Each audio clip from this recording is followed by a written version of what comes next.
Welcome back जी।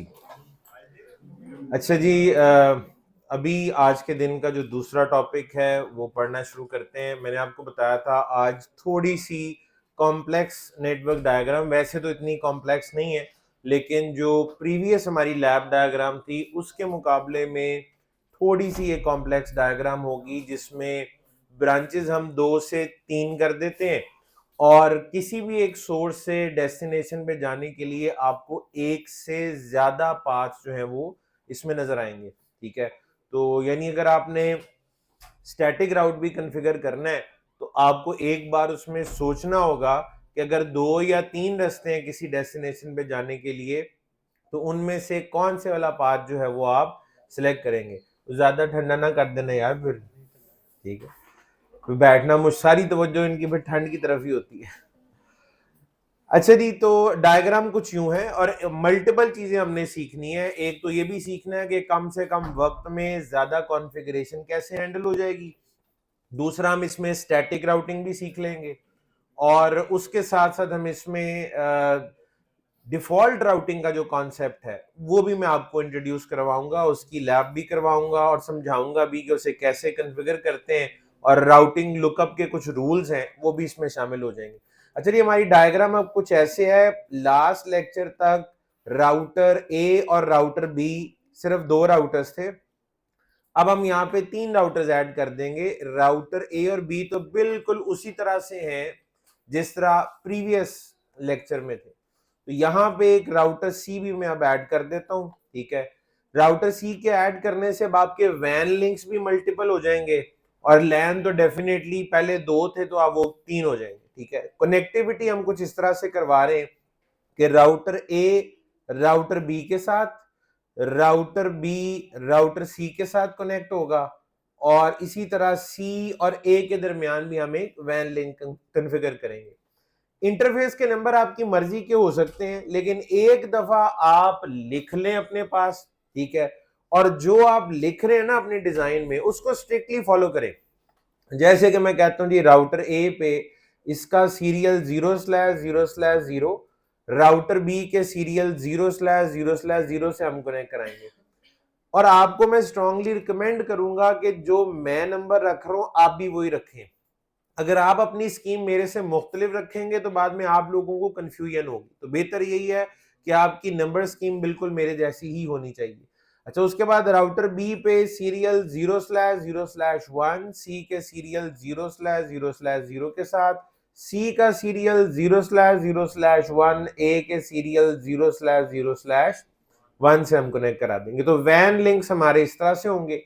Encapsulation जो होती है वैन में, एचडीएलसी, पीपीपी या फ्रेम रिले, डिफॉल्ट आपको पता है एचडीएलसी होती है और हम एचडीएलसी ही रहने देंगे, हम कोई चेंज नहीं कर रहे थी उसको। जो बाय डिफॉल्ट है एचडीएलसी, तीनों के तीनों वैन लिंक्स के ऊपर वो एचडीएलसी ही रहेगी। आपको अच्छे से याद होगा कि जब हम वैन लिंक स्टैब्लिश करते हैं तो उसमें एक साइड डीटीई और दूसरी साइड डीसीई होती है। डीसीई साइड जिस तरफ भी है वहां पे आपको क्लॉक रेट कॉन्फ़िगर करना होता है। ठीक है, आपके 3 वैन लिंक्स है ना, तो 3 डीटीई और 3 डीसीई साइड्स होंगी। तो ए और बी के दरमियान मैं कहता हूं जी, राउटर बी का जो सीरियल 00 है ये डीसीई होगा, और यहां जो क्लॉक रेट है वो हम रखेंगे 4 मेगाबिट्स पर सेकेंड। बी और सी के दरमियान जो वैन लिंक है इसमें भी एक साइड डीटीई और दूसरी डीसीई होगी। मैं कहता हूं जी, राउटर सी का जो इंटरफेस है ये डीसीई होगा और यहाँ पे हम 4 मेगाबिट्स पर सेकेंड जो है वो इसका क्लॉक रेट डिफाइन करेंगे। सी और ए के दरमियान एक तीसरा वैन लिंक है, तो एक साइड डीटीई और दूसरी साइड डीसीई होगी। तो राउटर ए वाली साइड जो है यहाँ पे हम डीसीई केबल लगा देंगे, यानी डीसी कनेक्टर यहाँ पे लगा देंगे और इसका क्लॉक रेट हम रखेंगे 4 मेगाबिट्स पर सेकेंड। कितने वैन लिंक्स हैं? 3। हर वैन लिंक में एक साइड डीटीई होती है और एक साइड डीसी, और डीसी के ऊपर by default clock rate 2 megabits पर सेकंड का होता है, लेकिन मैंने आपको क्या क्या कहा है, क्या रखना है? 4 मेगाबिट्स पर सेकंड। तो तीनों पे हम 4 मेगाबिट्स पर सेकंड रख देंगे। ठीक है जी। अच्छा, उसके बाद आखिरी चीज जो है वो आईपी एड्रेसिंग होती है। आईपी एड्रेसिंग का प्लान भी हमने क्या करना है वो मैं अभी इसके ऊपर लिख देता हूं, लेकिन पहले जरा लैन की तरफ बढ़ते हैं। तीनों राउटर्स के ऊपर लैन लिंक भी होगा। आप चाहें तो एक एक डिवाइस भी कनेक्ट कर सकते हैं। और अगर एक से ज्यादा डिवाइस कनेक्ट करनी है तो आपको पता है उसके लिए आपको क्या करना पड़ता है, एक स्विच लगाना पड़ेगा। स्विच के साथ आप जितनी भी डिवाइसेस कनेक्ट कराना चाहते हैं करा सकते हैं। मैं काम करूंगा एक लैपटॉप या डेस्कटॉप और एक हम सर्वर लगा देंगे। सर्वर का फायदा आप जानते हैं क्या होता है, सर्वर को HTTP भी किया जा सकता है, सर्वर को DNS सर्वर भी बनाया जा सकता है। और पैकेट ट्रेसर में चूंकि सिस्को का राउटर DNS सर्वर नहीं बन सकता मुकम्मल तौर पे, तो हमें सर्वर अलहदा से लगाना ही पड़ेगा। तो जो मैंने राउटर ए में यानी ब्रांच ए के साथ किया, बिल्कुल उसी तरह ब्रांच बी का सेटअप भी कुछ ऐसा करेंगे। एक आप लैपटॉप या डेस्कटॉप कनेक्ट करा दें और एक सर्वर। सिमिलरली ब्रांच सी में भी ऐसा करूंगा, एक लैपटॉप या डेस्कटॉप कनेक्ट करा दें और एक सर्वर। सर्वर को लेटर ऑन आप किसी भी मकसद के लिए इस्तेमाल कर सकते हैं, एज वेब सर्वर भी यूज कर सकते हैं, एज DNS सर्वर भी यूज कर सकते हैं, और भी मुख्तलिफ सर्विसेज हैं जो इन सर्वर से ली जा सकती। यहां तक कि DHCP सर्वर भी इनको बनाया जा सकता है। लेकिन हमने देखा था सिस्को राउटर पैकेट ट्रेसर में भी प्रॉपर्ली DNS सर्वर बन जाता है, लिहाजा आप अगर जरूरत पड़ेगी तो हम राउटर को बना लेंगे। ठीक है, ये सारे वो काम है जो हम ऑलरेडी कर चुके हैं। सबसे इंपॉर्टेंट चीज ज़हन में ये रखिएगा, मैं कुछ नया नहीं करने लगा यहाँ पे। जो आपने लास्ट टाइम कर लिया था वही सब कुछ यहाँ रिपीट हो रहा है। ठीक है जी, तो उसमें लिहाजा शक्लें ऐसी बनाने की जरूरत नहीं है जैसे मैं जिंदगी में पहली दफा आपके सामने ये बातें कर रहा हूँ। ठीक है, अच्छा उसके बाद फास्ट ईथरनेट इंटरफेस आपका जो है ना वो तीनों के तीनों राउटर्स पे fast Ethernet 0/0, fast Ethernet 0/0, fast Ethernet 0/0। जरा गौर करें, तीनों राउटर्स पे पोर्ट के नंबर्स का एक पैटर्न है और वो सेम है। ठीक है जी, वैन सीरियल 000 या सीरियल 001 है और लैन में फास्ट ईथरनेट 0/0। तीनों राउटर में मैंने सेम यूज किया है। राउटर ए पे भी वही है, बी पे भी वही है और सी पे भी उसी तरह से है। अब बारी है आईपी एड्रेसिंग की। आईपी एड्रेसिंग के लिए जरा आप बताइएगा, इस तस्वीर में, इस नेटवर्क डायग्राम में या इस नेटवर्क टोपोलॉजी में टोटल नंबर ऑफ नेटवर्क्स कितने हैं, नेटवर्क आईडीज या नेटवर्क्स कितने होंगे इस तस्वीर में? 6। 3 वैन है और 3 लैन है। आईपी एड्रेसिंग के सुनहरी उसूल तो आपने पढ़े हुए हैं जो कि 5 है। सबनेटिंग की कैलकुलेशन के 6 स्टेप्स हैं और आईपी एड्रेसिंग के 5। आपको भूलता होता है। ठीक है, तो 5 सुनहरी असूल और 6 सबनेटिंग के स्टेप्स होते हैं। ठीक है, आज वो भी काम आने थोड़ी देर आएगी सबनेटिंग आने में। सबनेटिंग यकीन करें, जब सबनेटिंग सामने आएगी आप लोगों ने ऐसी शक्लें बनानी है कि जिंदगी में नाम पहली दफा लिया आपके सामने। ये तो वक्त साबित करेगा ना, भाई अभी सारे ला रहा है, ऐसा नहीं होगा, देखेंगे। पहला सवाल हमें यही करके दिखाएगा। ठीक है, अच्छी बात है, अगर आता है तो इससे अच्छी क्या बात हो सकती है। नहीं भी आता तो कोई मसला नहीं, अब आ जाएगा। ठीक है जी, इधर कॉल करने के आए हैं, हम सीखने ही आए हैं। अच्छा जी, तो आईपी एड्रेसिंग के रूल्स अगर जेन में होना तो मैंने आपको बताया था, बस पहली किसी पोर्ट पे आईपी देने की देर है, आगे रास्ता बनता जाता है। जब आप लोग कह रहे हैं कि 6 नेटवर्क हैं तो सिंपल सी बात है 6 डिफरेंट नेटवर्क आईडी होंगी। ठीक है जी, 3 लैन 3 वैन। लैन में प्राइवेट वाले आईपी रखने चाहिए ना, प्राइवेट वाले, और वैन में पब्लिक वाले। ठीक है, तो ये जो राउटर ए और बी के दरमियान वाला वैन है ना, ए और बी के दरमियान वाला, ठीक है जी, तो यहां पे हम नेटवर्क आईडी ये यूज कर लेंगे 1.000/8। किसके लिए? ए और बी के दरमियान। मैं आईपी भी दे रहा हूं इसको 1.1.1.1 और इसको 1.1.1.2। ये देखें, ए और बी के दरमियान सेम नेटवर्क होना चाहिए था ना, HDLC है, रूल नंबर 2 था ये हमारा। तो मैंने सेम नेटवर्क की आईपी दे दी है 1.1.1.1 1.1.1.2। नेटवर्क आईडी क्या है? ये है। बी और सी के दरमियान दूसरा नेटवर्क, पब्लिक नेटवर्क 2.0.0.0/8। तो इसको कर लेते हैं 2.1.1.1 और इसको 2.1.1.2। एक वैन नेटवर्क ए और बी के दरमियान है, दूसरा बी और सी के दरमियान है और तीसरा सी और ए के दरमियान। तो यहां मैं कहता हूं नेटवर्क आईडी ये रख लेंगे 3.0.0.0/8। ठीक है जी, इसका आईपी 3.1.1.1 और इसका 3.1.1.2। आमने सामने सेम नेटवर्क के आईपी। टोटल कितने नेटवर्क हो गए? 3, 1 वाला, 2 वाला और 3 वाला। और तीनों की तीनों पब्लिक हैं कि प्राइवेट? ये पब्लिक है। ये पब्लिक क्यों है? क्योंकि प्राइवेट नहीं है, इसलिए ये पब्लिक है। ठीक है जी। अच्छा, क्योंकि प्राइवेट की हमें पहचान है, क्लास ए में सिर्फ 10 वाला है, क्लास बी में 16 प्लस एक तो स्पेशल है ना, वो ऑटो प्राइवेट आईपी एड्रेस वाला और अबीपा वाला, और 16 नेटवर्क 172.16 से 172.31 तक जाते हैं। और क्लास सी में 192.168.0 से शुरू होते हैं और 192.168.255 तक जाते हैं। 256 नेटवर्क है। अच्छा जी, मैं अब ब्रांच ए या राउटर ए का जो लैन नेटवर्क ऊपर नजर आ रहा है, इसके लिए एक प्राइवेट नेटवर्क 192.168.1.0/24 एक नेटवर्क आईडी है और प्राइवेट है ना, प्राइवेट है। इस नेटवर्क के अब आपने आईपी असाइन करने हैं। मुझे बताएं कितने आईपी यूज होंगे? 1, 2 और ये 3। इस नेटवर्क के 3 आईपी, जो मर्जी आईपी आप रख सकते हैं।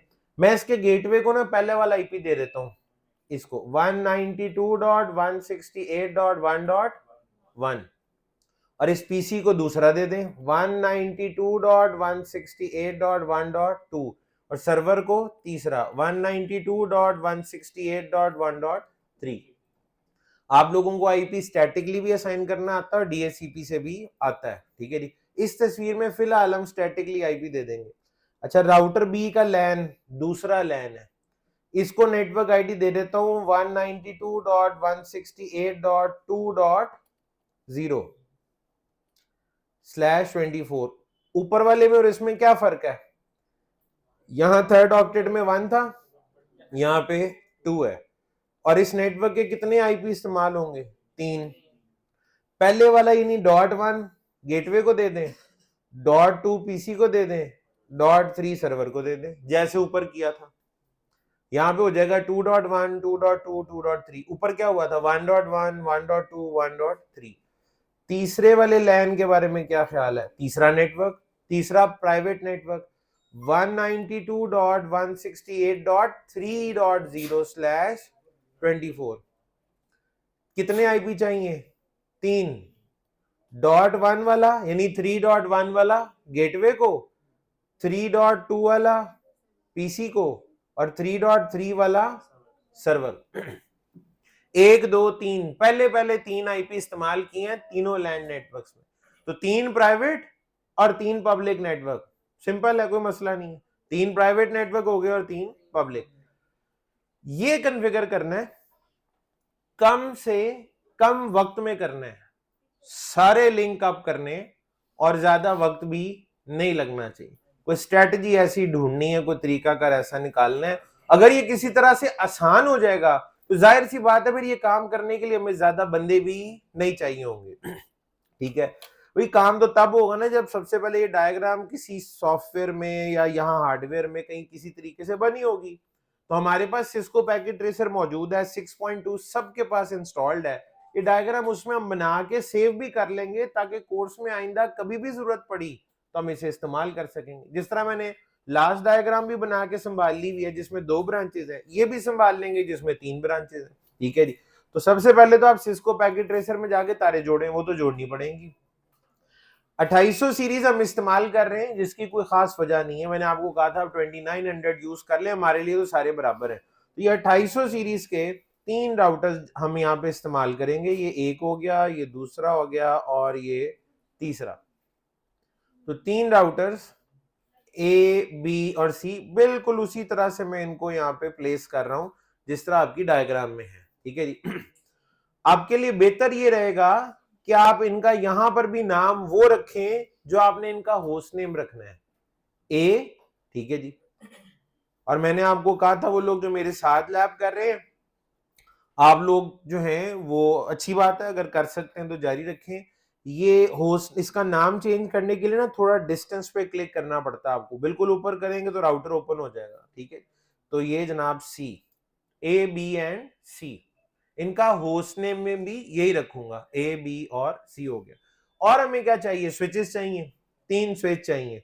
तो आप स्विचेस की कैटेगरी में जाएं और जो सबसे पहला स्विच पड़ा हो वो आपने इस्तेमाल कर लेना है। और मैंने आपको कहा था हमने इन स्विचेस की कॉन्फ़िगरेशन नहीं करनी, ठीक है जी, क्योंकि Cisco switches are plug and play, बल्कि सिस्को हो या जो मर्जी जिस मर्जी वेंडर के हो, switches plug and play device ही होते हैं, इनकी कोई कॉन्फ़िगरेशन रिक्वायर्ड नहीं होती। अगर आप कर लें, कुछ एक्स्ट्रा चीजें आपने कॉन्फ़िगर करनी है, पॉलिसीज बनानी है, सिक्योरिटी कॉन्फ़िगर करनी है, तो अच्छी बात है, बट बेसिक फंक्शनैलिटी के लिए कोई कॉन्फ़िगरेशन रिक्वायर्ड नहीं है।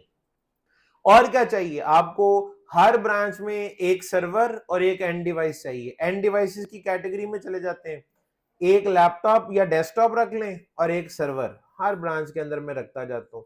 ये डायग्राम ना रोज रोज नहीं बनती, क्योंकि एक दफा बनानी होती है और बार बार आप इसको रीयूज कर सकते हैं। तो एक ही दफा जो जो कुछ लगाना है इसमें लगा दें। पहली दफा अगर टाइम ज्यादा लगता है तो कोई मसला नहीं है, ठीक है, बाद में हमारे लिए आसानी हो जाएगी। तो हर ब्रांच में एक पीसी एक सर्वर में रखता चला जा रहा हूं। ये लेटर ऑन कभी किसी भी चीज को अगर टेस्ट करना होगा तो हम कर सकते हैं। यहां से एक जैसी डायग्राम में थ्रू आउट बना रहा हूं, ये ले ली। अच्छा, ये जो स्विचेस है ना, इनके नाम भी मैं इसी तरह रख देता हूं। स्विच ए, ब्रांच ए वाला switch switch A, branch B वाला जो है इसको स्विच बी, और ब्रांच सी वाला जो है इसको स्विच सी। अब कनेक्शंस की बारी है, ठीक है जी। एज पर डायग्राम हमने चलना है। सबसे पहले वैन लिंक जो है उनको कनेक्ट कर लेते हैं। दो केबल्स हैं, या आप सीरियल डीसीई यूज कर सकते हैं या सीरियल डीटीई। मैं डीटीई यूज कर रहा हूं। इस केबल में ये होता है, जहां पहले केबल लगाएंगे वो साइड डीटीई होगी और ऑपोजिट साइड डीसीई होगी। तो मैं इसी केबल को सिलेक्ट किया। राउटर ए का सीरियल 000। अच्छा जी, अब मसला आपको समझ आ गया। राउटर ए पे बाय डिफॉल्ट कार्ड नहीं लगे होते, कोई मसला नहीं है जी। आप उसके लिए अब क्या करें, दोबारा से एक तो ये मैं सिलेक्शन वाला जो मेन्यू है, ठीक है जी, इस पे जाऊंगा, ये व्यू पे जाता हूं और tool bar, right tool bar, ये राइट साइड पे एक टूल बार होता है, ये पहले नजर नहीं आ रहा था, व्यू में जाके इनेबल कर लिया। यहां से सेलेक्ट को चूज कर लेता हूं। मैं केबल लगाने वाले मोड में चला गया था ना। ये कहां से आया मेरे पास? व्यू में गया, टूल बार में गया, ये राइट टूल बार गायब था तो मैंने इनेबल कर लिया, ठीक है। इधर कुछ ये वाले टूल्स हमें नजर आ रहे होते हैं। अच्छा, इसके बाद अब आपने क्या करना है, राउटर ए पे गए। कार्ड कैसे लगता है याद है कुछ? सबसे पहले पावर ऑफ विक 2T सेलेक्ट कर लें और ये कार्ड यहां पे इसकी स्लॉट 0 में लगा दें। Drag and drop, Wick 2T लगा रहा हूं ताकि हर राउटर के ऊपर दो दो वैन पोर्ट्स मुझे मिल जाए, क्योंकि मेरी डायग्राम में कितने वैन इस्तेमाल हो रहे हैं, दो दो वैन पोर्ट्स, तो विक 2T ठीक रहेगा। और दो लैन पोर्ट्स बाय डिफॉल्ट है उसके अंदर फिक्स हुई हुई है, तो मेरा काम चल जाएगा। इसको दोबारा से प्ले कर देते हैं। पावर ऑन करना नहीं भूलना। दोबारा से राउटर बी पे गए, ठीक है जी, और जूम इन, पावर ऑफ, विक 2T, और ये ड्रैग करके इसकी स्लॉट 0 में लगा दी और दोबारा पावर ऑन।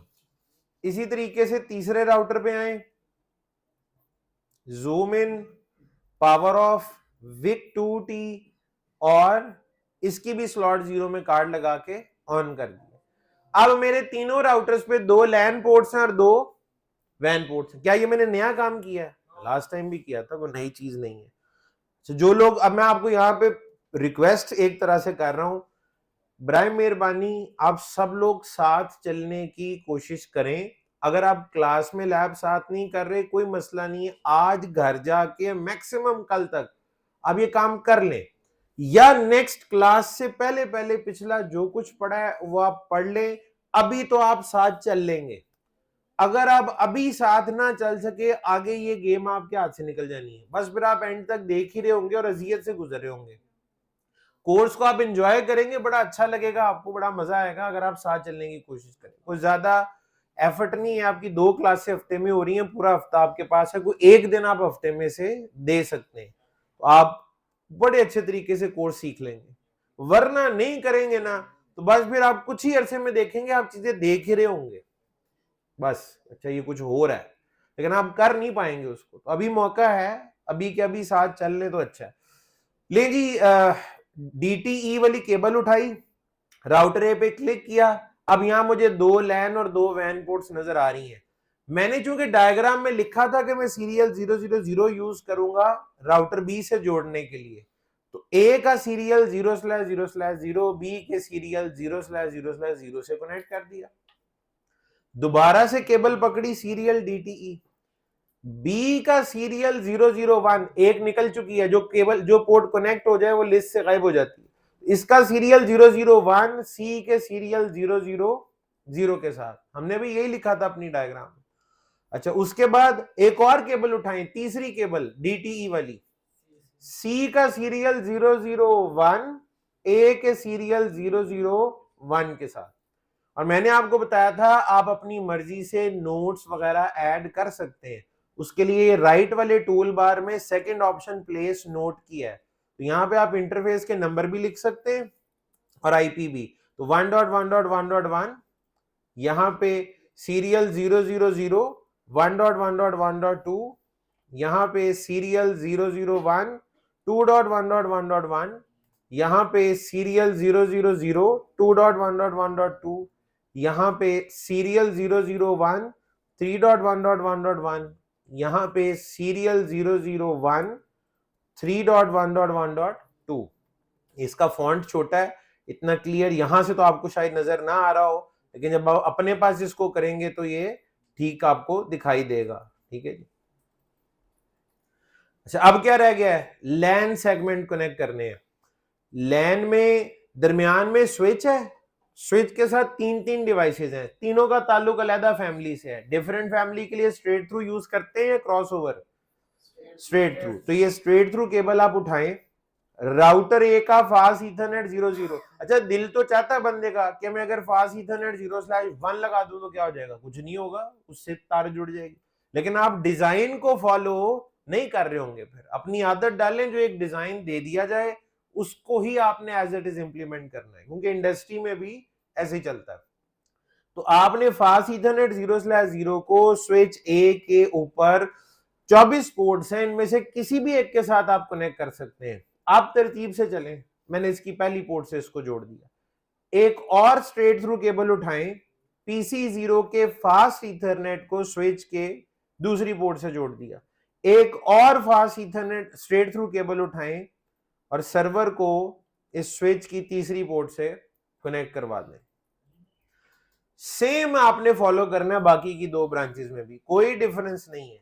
राउटर बी का फास्ट ईथरनेट 00 स्विच की पहली पोर्ट के साथ, स्विच की कौन सी पोर्ट आप इस्तेमाल कर रहे हैं मैटर नहीं करता, सीक्वेंस में लगाना जरूरी नहीं है, लेकिन तरतीब से चलने का अपने आप को ही फायदा होता है।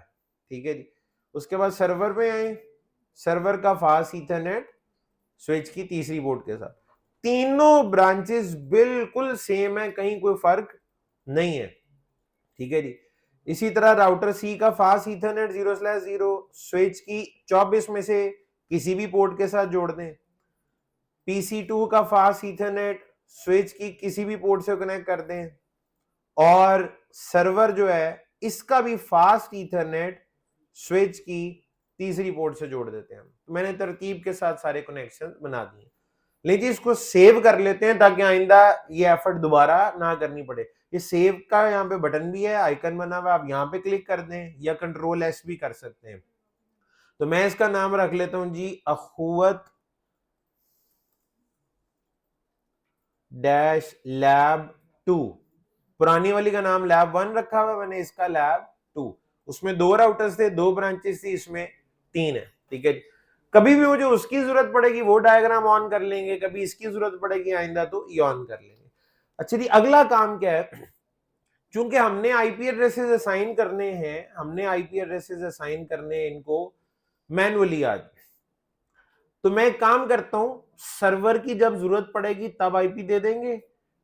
ये जो पीसी है ना तीनों ब्रांचेस की, उनको आईपी दे देते हैं सिर्फ। PC0 पे आया डेस्कटॉप आईपी कॉन्फ़िगरेशन। ठीक है जी, मैंने अभी तक कोई नया काम किया हो, कुछ भी नया नहीं है, ये ऑलरेडी हम कर चुके हैं।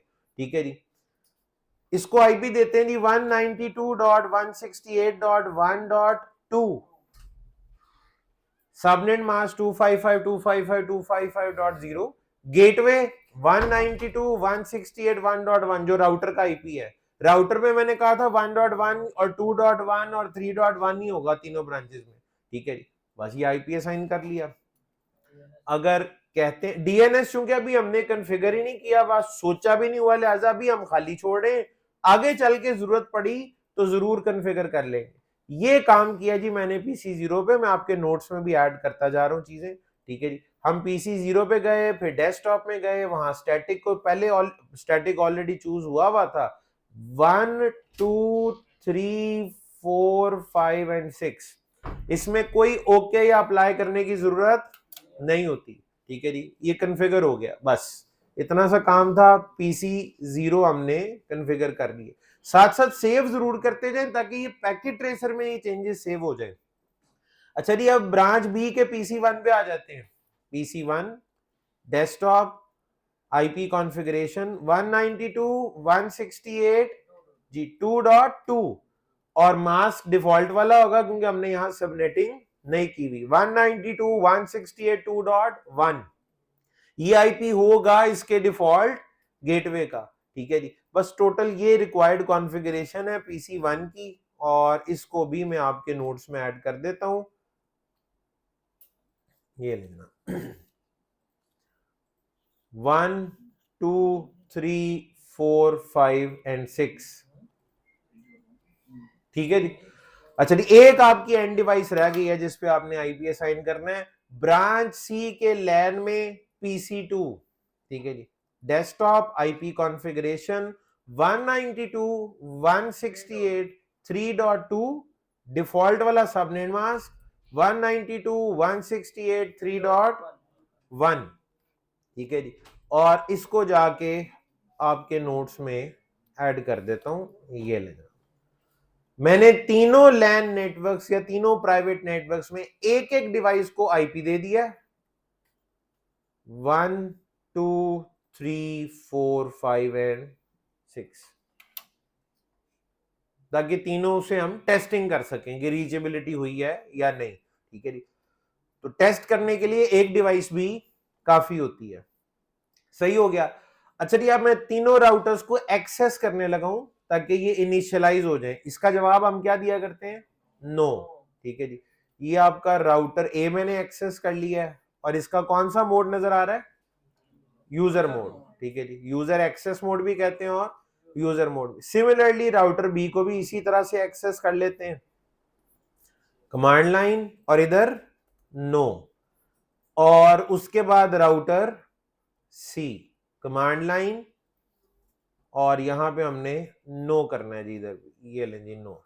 तीनों राउटर्स इनिशियलाइज हो चुके हैं, एक्सेस कर लिया, और डायलॉग से हमने इनकार कर दिया, हमने कहा जी हम कमांड प्रॉम्प्ट में मोड्स में जाके कॉन्फ़िगरेशन करेंगे। लेकिन आज कॉन्फ़िगरेशन करने का हमारा इरादा जरा डिफरेंट तरीके से है।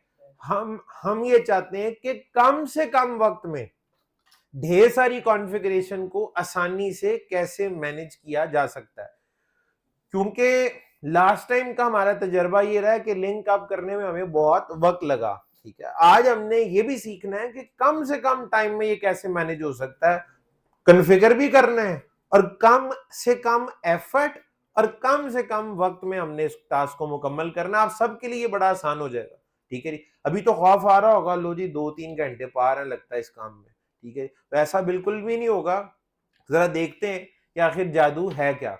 सबसे पहली चीज, टाइम ना देखना शुरू कर देना, इतने सेकंड हो गए सर, ठीक है जी। तो आप खुद महसूस करेंगे कि वाकई कुछ तो बेहतरी आई है। पहली अप्रोच, असल में कोई जादू शादू नहीं है, अप्रोच है कि आप कॉन्फ़िगरेशन हैंडल किस तरीके से करते हैं। पहली टिप या ट्रिक जो है वो ये है कि आप ना जब लिंक आपने कॉन्फ़िगर करने, आपने तो 6 लिंक कॉन्फ़िगर करने, ऐसा ही है, आपने 6 लिंक कॉन्फ़िगर करने। आप लिंक बाय लिंक कॉन्फ़िगरेशन ना करें।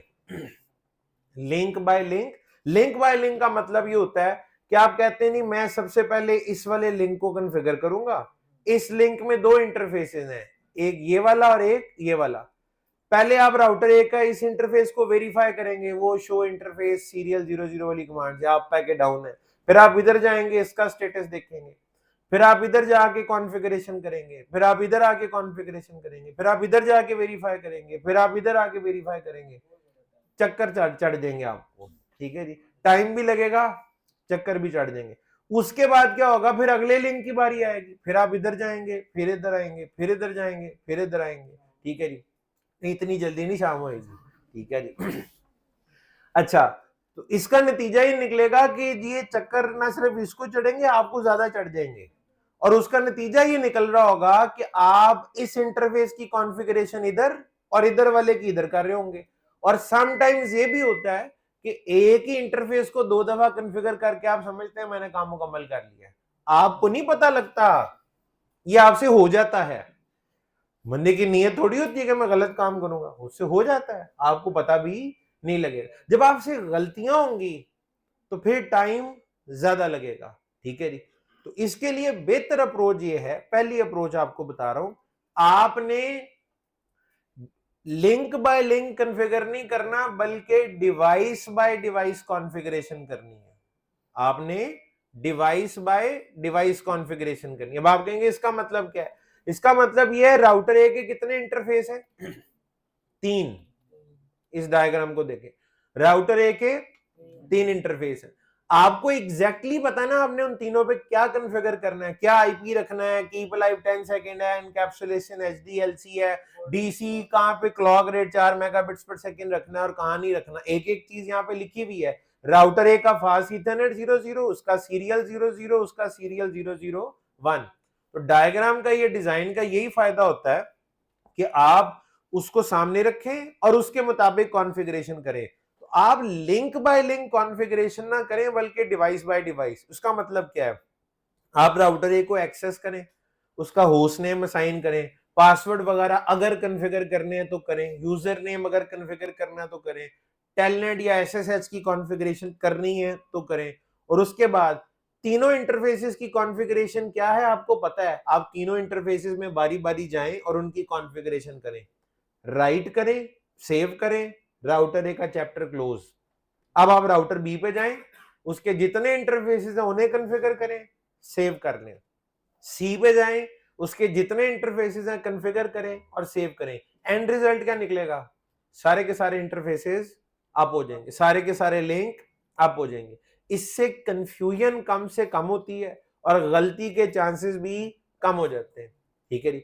आप कहेंगे सर इससे फर्क जरूर पड़ेगा, हमसे शायद गलतियां कम होंगी, हम कंफ्यूज कम होंगे, लेकिन जिस तरह से आप कह रहे थे ना कि कोई बड़ा रिमार्केबल डिफरेंस आ जाएगा टाइम में, कुछ जादू हो जाएगा, घंटों का, महीनों सालों का काम मिनट्स और सेकंड्स के अंदर हो जाएगा, वो तो नहीं होगा। आप बिल्कुल ठीक सोच रहे हैं, इतना फर्क इस चीज से नहीं पड़ेगा। फर्क पड़ेगा जरूर, लेकिन इतना ज्यादा नहीं। फिर ज्यादा फर्क कैसे पड़ेगा, उसका भी तरीका समझाता हूं।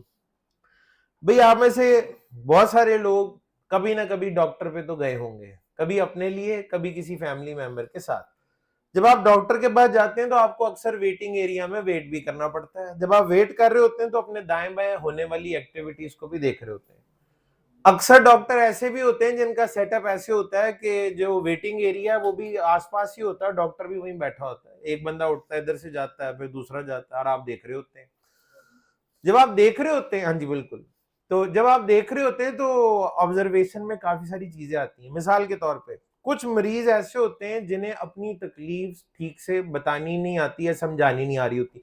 एज फैक्टर हो सकता है, लैंग्वेज बैरियर हो सकता है, डॉक्टर कोई और जुबान बोलता है, आप कोई और जुबान बोलते हैं, या आपकी एज इतनी हो गई भी है आप ठीक से बोल नहीं पाते या बता नहीं सकते। डॉक्टर के लिए आपकी हिस्ट्री लेना बड़ा जरूरी है, उसके बगैर वो आपकी तशखीस मर्ज की जो है ना वो ठीक से डायग्नोज नहीं कर सकेगा। डायग्नोज ठीक नहीं करेगा तो फिर वो आपका इलाज भी ठीक से नहीं करेगा। हिस्ट्री उसको चाहिए होती है आपकी। अच्छा, अब अगर आप डॉक्टर के साथ कोऑपरेट नहीं करेंगे, उसको उसके सवालों का जवाब नहीं देंगे, अपनी तकलीफ खुद नहीं बताएंगे, तो फिर तो उसके पास एक ही हाल रह जाता है, वो आपके टेस्ट करवाए ढेर सारे। हम उस पर भी खुश नहीं होते। हम टिपिकल जुमले हमारे, मिला हुआ लैब वालों के साथ, इसको कमीशन आता होगा, पुराने जमाने में हकीम होते थे, नब्ज पकड़ के बता देते थे कि मसला क्या है, ये सारी चीजें हमें सुनने को मिलती, ठीक है। अच्छा, अब डॉक्टर देखते यार बंदा जो है ना ये हालत जरा इसकी खराब ही है और लग रहा है कि ये अफोर्ड नहीं कर सकेगा, इतने पैसे में इससे नहीं निकलवा सकता, ठीक है जी, तो इसका कोई इलाज कर लेते हैं। वो हिसाब किताब लगाता है क्लिनिकली जितना वो आपको देख सकता है, देखने के बाद वो कहता है यार आजकल ना फलां फलां वायरल और बैक्टीरियल इन्फेक्शंस फैली हुई हैं, तो इसको ना उन्हीं में से मुझे डाउट है, दो तीन चीजें जो है वो हुई हुई है, तो कोई दर्द और बुखार वगैरह भी है तो एक आधी को पैनाडोल डाल देते हैं। वो उसके लिए ना एक फकी तैयार करता है, ठीक है जी, वो कहता है चलो इसको कोई बुखार के लिए भी और पेन किलर भी दे देते हैं, कोई एक आधी एंटी एलर्जी भी डाल देते हैं, एलर्जी के भी असरात लग रहे हैं, कोई एंटीबायोटिक भी दे देते हैं, अगर इन्फेक्शन है तो वो भी ठीक हो जाएगी, ठीक है जी, और कमजोर बंदा है एक आधा कोई मल्टीविटामिन भी दे दो, तो वो एक कंपोजिशन बनाता है फकी, और वो कहता है यार ये जो कुछ भी होगा तुम्हें ठीक हो जाएगा, कुछ तो होगा, ठीक है। अब डॉक्टर और मरीज के केस में कोई इतनी अच्छी अप्रोच नहीं है, प्रॉपर तशखीस होनी चाहिए, जो मसला है उसका इलाज करेंगे, क्योंकि दवाइयों के तो साइड इफेक्ट्स भी होते हैं, बिला वजह तो नहीं खानी चाहिए। लेकिन हमारे केस में ये अप्रोच बड़ी कमाल है, हमारे राउटर को कुछ भी नहीं होता, इसे उल्टियां नहीं आती, कोई साइड इफेक्ट कोई रिएक्शन नहीं है, ठीक है, इसको जितनी मर्जी भक्कियां खिला लें, लक्कड़ हजम पत्थर हजम, मसले कोई नहीं। मिसाल के तौर पे वैन लिंक के साथ मैंने आपको कहा था टोटल 5 काम होते हैं, keepalive, encapsulation, clock rate, no shutdown और आईपी एड्रेस, ऐसा ही है। आपको तशखीस करने की जरूरत ही नहीं, आप क्यों अपना टाइम जाया कर रहे हैं, आपको पता ना कीप लाइव का इशू, आपको कीप लाइव कितना चाहिए 10, आपको इनकैप्सुलेशन एचडीएलसी चाहिए, आपको क्लॉक रेट 4 मेगाबिट्स पर सेकंड चाहिए, आपको नो शटडाउन चाहिए, आपको आईपी एड्रेस चाहिए, आपने पहले जरूर चेक करना है कि पहले कीप लाइव क्या है, या पहले इनकैप्सुलेशन क्या है, या पहले से क्लॉक रेट क्या है, या पहले आईपी एड्रेस है या नहीं है, आपको जो चाहिए आप इंटरफेस पे जाके सीधा सीधा सारी गोलियां खिला दें उसको, खाओ पूरी भक्की, कीप लाइव आप कमांड दे दें कीप लाइव 10, अगर पहले भी कीप लाइव 10 ना तो उसने 10 स्क्वायर तो नहीं जाना, कीप लाइव 10 या राउटर ने ये नहीं कहना मेरा पेट बढ़ा हुआ है बस ओवर ईटिंग हो जाएगी, खा लेगा चुप करके वो। एनकैप्सुलेशन एचडीएलसी पहले भी है तो अभी भी एचडीएलसी रहेगी, अगर पहले ही नो शटडाउन है इंटरफेस आपके, दोबारा नो शटडाउन करने से राउटर कोई चीखो पुकारनी शुरू कर देगा कि तुम्हें तमीज नहीं है, पहले भी नो शटडाउन हुआ हुआ, मेरा टाइम क्यों जाया कर, कुछ भी नहीं होगा। आईपी एड्रेस अगर पहले ही कन्फिगर्ड है और आप दोबारा वो आईपी कन्फिगर कर देते हैं तो उससे कोई प्रॉब्लम नहीं आएगी। एक अप्रोच ये समझ आ रही है, वो जो हम वेरीफाई करते हैं ना पहले से, तुम्हारे पहले से क्या हालात है, तुम्हारे से क्या हालात है, वो देखने की कोई जरूरत नहीं है, सीधा सीधा राउटर पे जाके पांचों कमांडे दे दें, जो चीज भी इनमें से अपसेट हुई होगी वो कन्फिगर हो जाएगी। ये अप्रोच हमें बड़ा फायदा देती, कहेंगे इससे लगता है कुछ और बेहतरी आ जाएगी, बिल्कुल काफी बेहतरी आएगी। अच्छा, अब एक और चीज, दवाई खाने का ना हर बंदे का अपना एक स्टाइल होता है, वो बंदे एक कैप्सूल पकड़ के बैठ के देखते रहेंगे ये इसको अब क्या करना है इसके साथ, ठीक है, इतना बड़ा कैप्सूल है ये मैं कैसे खा सकता हूँ, ठीक है, तो काफी वक्त लगता है उन्हें, और कुछ लोग होते हैं वो पूरी फकी एक ही दफा चढ़ा जाते हैं गटक, ठीक है जी, जो होगा देखी जाएगी। तो ये जो फकी खाने वाला सिलसिला है ना, राउटर के केस में बड़ा ही सूटेबल है, सारी बीमारियों का इकट्ठा इलाज। तो आप कहेंगे राउटर के लिए फकी बनती कैसे है और उसे खिलाई कैसे जाती है, ये मैं सिखाऊंगा आपको। फकी का टेक्निकल नाम क्या है वो बाद में आएगा, फिलहाल हम इसको फकी कह के पुकारेंगे, ठीक है जी। ले जी, अब ये तीनों राउटरों को 3 अलग अलग भक्कियां खिलानी है, तीनों के मर्ज अलग अलग है, एक ही इलाज तीनों का नहीं कर देना, ठीक है जी। तो ये भक्की बनने लगी है और हम राउटर को खिलाने लगे, और चुटकियां बजाते आप देखिएगा ये सारी बत्तियां हरी हो जाएंगी, सारे लिंक अप हो जाएंगे, चुटकियां ना बजाना शुरू कर देना, आप ये देखें मैं चुटकियां बजा रहा हूँ, ठीक, कुछ भी नहीं हो रहा उससे। तो ये जी मैं यहाँ पे ओपन कर रहा हूँ नोटपैड, जरा फॉन्ट शॉन्ट इधर बेहतर होता है तो इधर कमांडे जरा लिख लेता हूँ, आप में से कोई मेरे साथ लिखना चाहता है साथ लिख लें। अच्छा जी, सपोज करें आपने राउटर ए को एक्सेस कर लिया, सबसे पहला कौन सा मोड सामने आता है, user mode, user mode, user mode में आप लिखते हैं इनेबल, तो क्या होता है, ये नजर आ रहा है ना सबको, इनेबल लिखते हैं तो आप इनेबल मोड में चले जाते हैं। अच्छा, फिर उसके बाद कॉन्फ या कन्फिगर टी लिखने से क्या होता है, कन्फिगर टर्मिनल पूरा लिख लें, इससे क्या होगा, हम ग्लोबल कॉन्फ़िगरेशन मोड में चले जाएंगे, ठीक है जी। अच्छा, अगर मैं वहां पे लिखूं होस्ट नेम ए तो इसका नतीजा क्या निकलेगा, राउटर का होस्ट नेम ए हो जाएगा। ठीक हो गया जी। उसके बाद अगर मैं लिखूं इंटरफेस सीरियल 0/0/0, इसका नतीजा क्या निकलेगा? मैं इंटरफेस सीरियल 00 में चला जाऊंगा। ठीक है जी। ये जो वैन इंटरफेस है राउटर ए का, आपको पता है ना आपने उसके साथ क्या कुछ करना है, क्योंकि डायग्राम में लिखा हुआ है। उसका आईपी एड्रेस क्या प्लान किया हुआ आपने? 1.1.1.1 सबनेट मास्क 255.0.0.0, यही आईपी एड्रेस देना है ना उस पे। अच्छा, मुझे पता है उसका कीप अलाइव बाय डिफॉल्ट 10 है। अगर मैं दोबारा ये कमांड दे दूंगा तो क्या हो जाएगा? कोई मसला नहीं है। मुझे एनकैप्सुलेशन एचडीएलसी चाहिए, मुझे इससे कोई गर्ज नहीं है कि पहले उसकी एनकैप्सुलेशन क्या है, मुझे एचडीएलसी चाहिए, तो लिहाजा मैं कमांड दे दूंगा एनकैप्सुलेशन एचडीएलसी। अच्छा, आज के बाद आपको ये देखने की भी जरूरत नहीं है कि इंटरफेस डीटीई है या डीसीई। वैसे डीटीई और डीसी देखने की कमांड क्या याद है?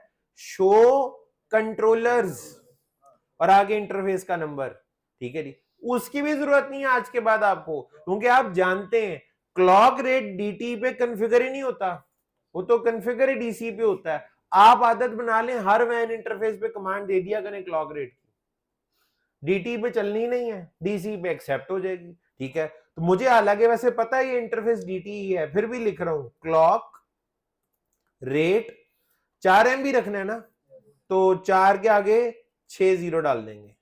ठीक हो गया। अच्छा, आखिरी काम, मैंने कहा था 5 मसले होते हैं, 5 बीमारियां हो सकती हैं, 5 इलाज हैं। आखिरी काम no shutdown, no shut down.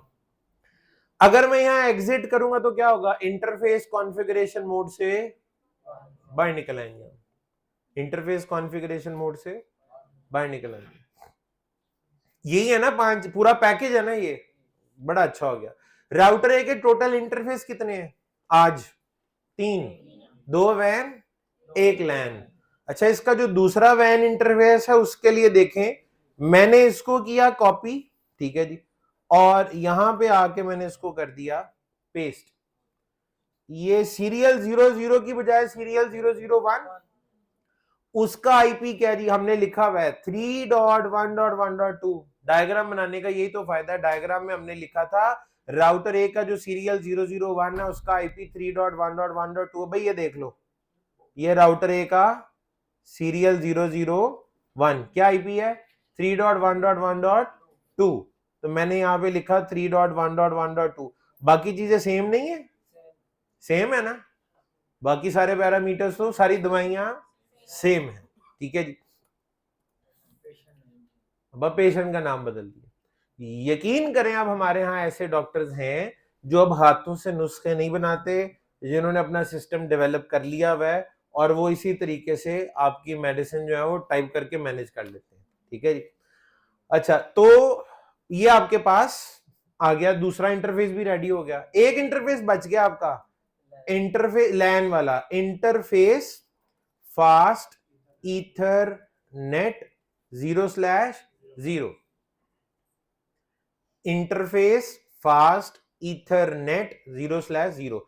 इस पे तो 2 ही काम करने हैं, आईपी एड्रेस 192.168.1.1, याद है 1.1, यही डिफॉल्ट गेटवे बनेगा अपने लैन सेगमेंट के लिए। 255.255.255.0 क्योंकि क्लास सी है। ठीक है जी। उसके बाद नो शट डाउन, यहां पे सिर्फ एक ही काम करना पड़ता है, नो शट डाउन। लैन इंटरफेस पे कोई बाकी चीजें कॉन्फ़िगर करने की ना तो जरूरत होती है ना आप कर सकते हैं। ठीक है जी। यहां एंड लिखने से क्या होगा? मैं इनेबल मोड में चला जाऊंगा, कॉन्फ़िगरेशन एंड हो जाएगी, और वहां राइट लिखने से क्या होगा? सारी कॉन्फ़िगरेशन सेव हो जाएगी, सारी कॉन्फ़िगरेशन। भाई राउटर ए की पॉसिबल कॉन्फ़िगरेशन यही है, मानते हैं? राउटर ए की पॉसिबल कॉन्फ़िगरेशन यही है, 3 इंटरफेसेस हैं, तीनों की यही कॉन्फ़िगरेशन होनी चाहिए। साथ हैं आप लोग? अब देखें मैं क्या करने लगा, मैंने किया कंट्रोल ए, जिससे क्या होगा ये सारी कमांडें सिलेक्ट हो जाएंगी। फिर मैंने किया कॉपी, अब मैं आता हूं राउटर ए पे। राउटर ए का ये कौन सा मोड है? User mode. राइट क्लिक करके ये मैंने किया पेस्ट। आपको पता है क्या हुआ है? राउटर ए की ना सिर्फ सारी कॉन्फ़िगरेशन हो गई है बल्कि सेव भी हो गई है। और पता है की किसने? आपने। आप गए इनेबल मोड में, आप गए ग्लोबल मोड में, आपने होस्टनेम में दिया, आपने इंटरफेस सीरियल 0 को कॉन्फ़िगर किया, हमें पता था कि वो DTE है। जब आपने उस पर क्लॉक रेट कॉन्फ़िगर किया तो उसने क्या कहा कि ये कमांड सिर्फ DC पे चलती है। हमने कहा अच्छी बात है, वेरी गुड, ठीक है। उसके बाद हम गए इंटरफेस सीरियल 001 में, चूंकि वो DCE था उसने चुपचाप क्लॉक रेट को एक्सेप्ट कर लिया। फिर आपने इंटरफेस चेंज किया और आप गए इंटरफेस फास्ट ईथरनेट 0/0 में, उसे आपने कॉन्फ़िगर किया, आपने एंड किया और आपने कॉन्फ़िगरेशन को एंड पे राइट भी कर दिया। राउटर ए की ना सिर्फ सारी कॉन्फ़िगरेशन हो चुकी है बल्कि सेव भी हो चुकी। जादू तो अब शुरू होगा, अभी जादू नहीं हुआ, अब होगा। ये फाइल खोली, ए की जगह बी के सीरियल 00 का IP 1.1.1.2 है। भाई मैंने क्या किया इस फाइल में, होस्टनेम ए की जगह बी का जो सीरियल 00 है उसका IP 1.1.1.2 है, मैंने चेंज कर दिया। बी का जो सीरियल 001 है उसका IP 2.1.1.1 है, आप चेंज कर दें 2.1.1.1। बी का जो फास्ट ईथरनेट इंटरफेस है उसका IP यहां थर्ड ऑक्टेट में 1 की जगह क्या आना है 2। यही प्लान था ना, 1, 2 एंड 3, तो सिर्फ तीसरा ऑक्टेट ही चेंज हुआ है। तो यहां पे क्या कर दिया 2, फाइल को किया सिलेक्ट, यहां से किया कॉपी, बी पे गए और यहां जाके पेस्ट। राउटर बी की न सिर्फ सारी कॉन्फ़िगरेशन हो गई है बल्कि सेव भी हो गई है। जादू चल रहा है अभी। दोबारा से नोटपैड ओपन किया, अब आप बताते जाएं क्या करूं। होस्ट नेम बी की जगह सी का जो सीरियल 00 है उसका IP 2.1.1.2 है, चेंज कर लिया। उसके बाद सी का जो सीरियल 001 है उसका IP 2 की बजाय 3.1.1.1 है, ठीक है। मैं तीन चीजें बदल रहा हूं, होस्ट नेम और 3 IP, बस, ठीक है। एक रह गया फास्ट ईथरनेट 0/0, ये सी के इसका आईपी क्या है 2 की जगह 3, सिलेक्ट किया, कॉपी किया और राउटर सी पे जाके पेस्ट। आपका पूरा नेटवर्क कॉन्फ़िगर हो गया, सारे के सारे लिंक आप देखें आप हो चुके हैं, सारी बत्तियां हरी हो चुकी होंगी।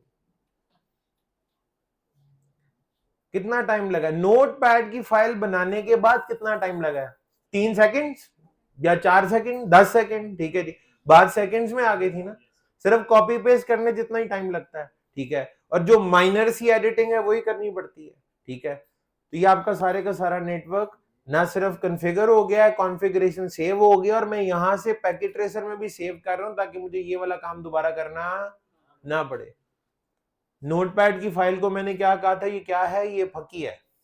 हमारे केस में फकी क्या थी, नोटपैड की फाइल, जो कि हमने भर भर के तीनों राउटर्स को खिला दी है, ठीक है जी। और नतीजा उसका हमारे सामने है। फकी का टेक्निकल नाम क्या है? इस फकी को कहते हैं कॉन्फ़िगरेशन स्क्रिप्ट। फकी का टेक्निकल नाम कॉन्फ़िगरेशन स्क्रिप्ट। सारे सुन लें, फकी का टेक्निकल नाम क्या है? Configuration script. नोटपैड में आपने क्या बनाया? बेसिकली कॉन्फ़िगरेशन स्क्रिप्ट, ठीक है जी। और आप लोग जानते हैं कि एडिटिंग टूल या एडिटर्स हमारे पास तरह तरह के मौजूद है, नोटपैड सबसे बेसिक है। नोटपैड का ही आगे एक टाइप है नोटपैड प्लस प्लस, उसमें क्या होता है टैब्स बन जाते हैं। आपकी 500 ब्रांचेस, आप 500 टैब बना सकते हैं। 500 अलग-अलग फाइलें बनाने की बजाय उस एक के अंदर 500 टैब बन जाएंगे और 500 के 500 ब्रांचेस की कॉन्फ़िगरेशन आप एक ही विंडो के अंदर एक्सेस कर सकते हैं। और भी कई हैं, सबलाइम टेक्स्ट है, एटम है, ठीक है जी, विजुअल स्टूडियो का है, ठीक है जी, बहुत सारे एडिटिंग टूल्स हैं। कलर स्कीम वहां पे तरह तरह की आपको मिल जाएगी, आप यूज कर सकते हैं, ठीक है। नोटपैड से भी बड़ा अच्छा गुजारा आपका हो जाता है, ठीक है। तो ये बड़े बड़े प्रोजेक्ट्स को फिर हम हैंडल कैसे करते हैं? फकियां बना बना के, ठीक है। होता क्या है, हमें एक प्रोजेक्ट मिला, अच्छा आप लोग सोच रहे होंगे ना कि बहुत सारे लोग होंगे जो मिलके कॉन्फ़िगरेशन करेंगे, एक बंदा, सिर्फ एक बंदा, ठीक है।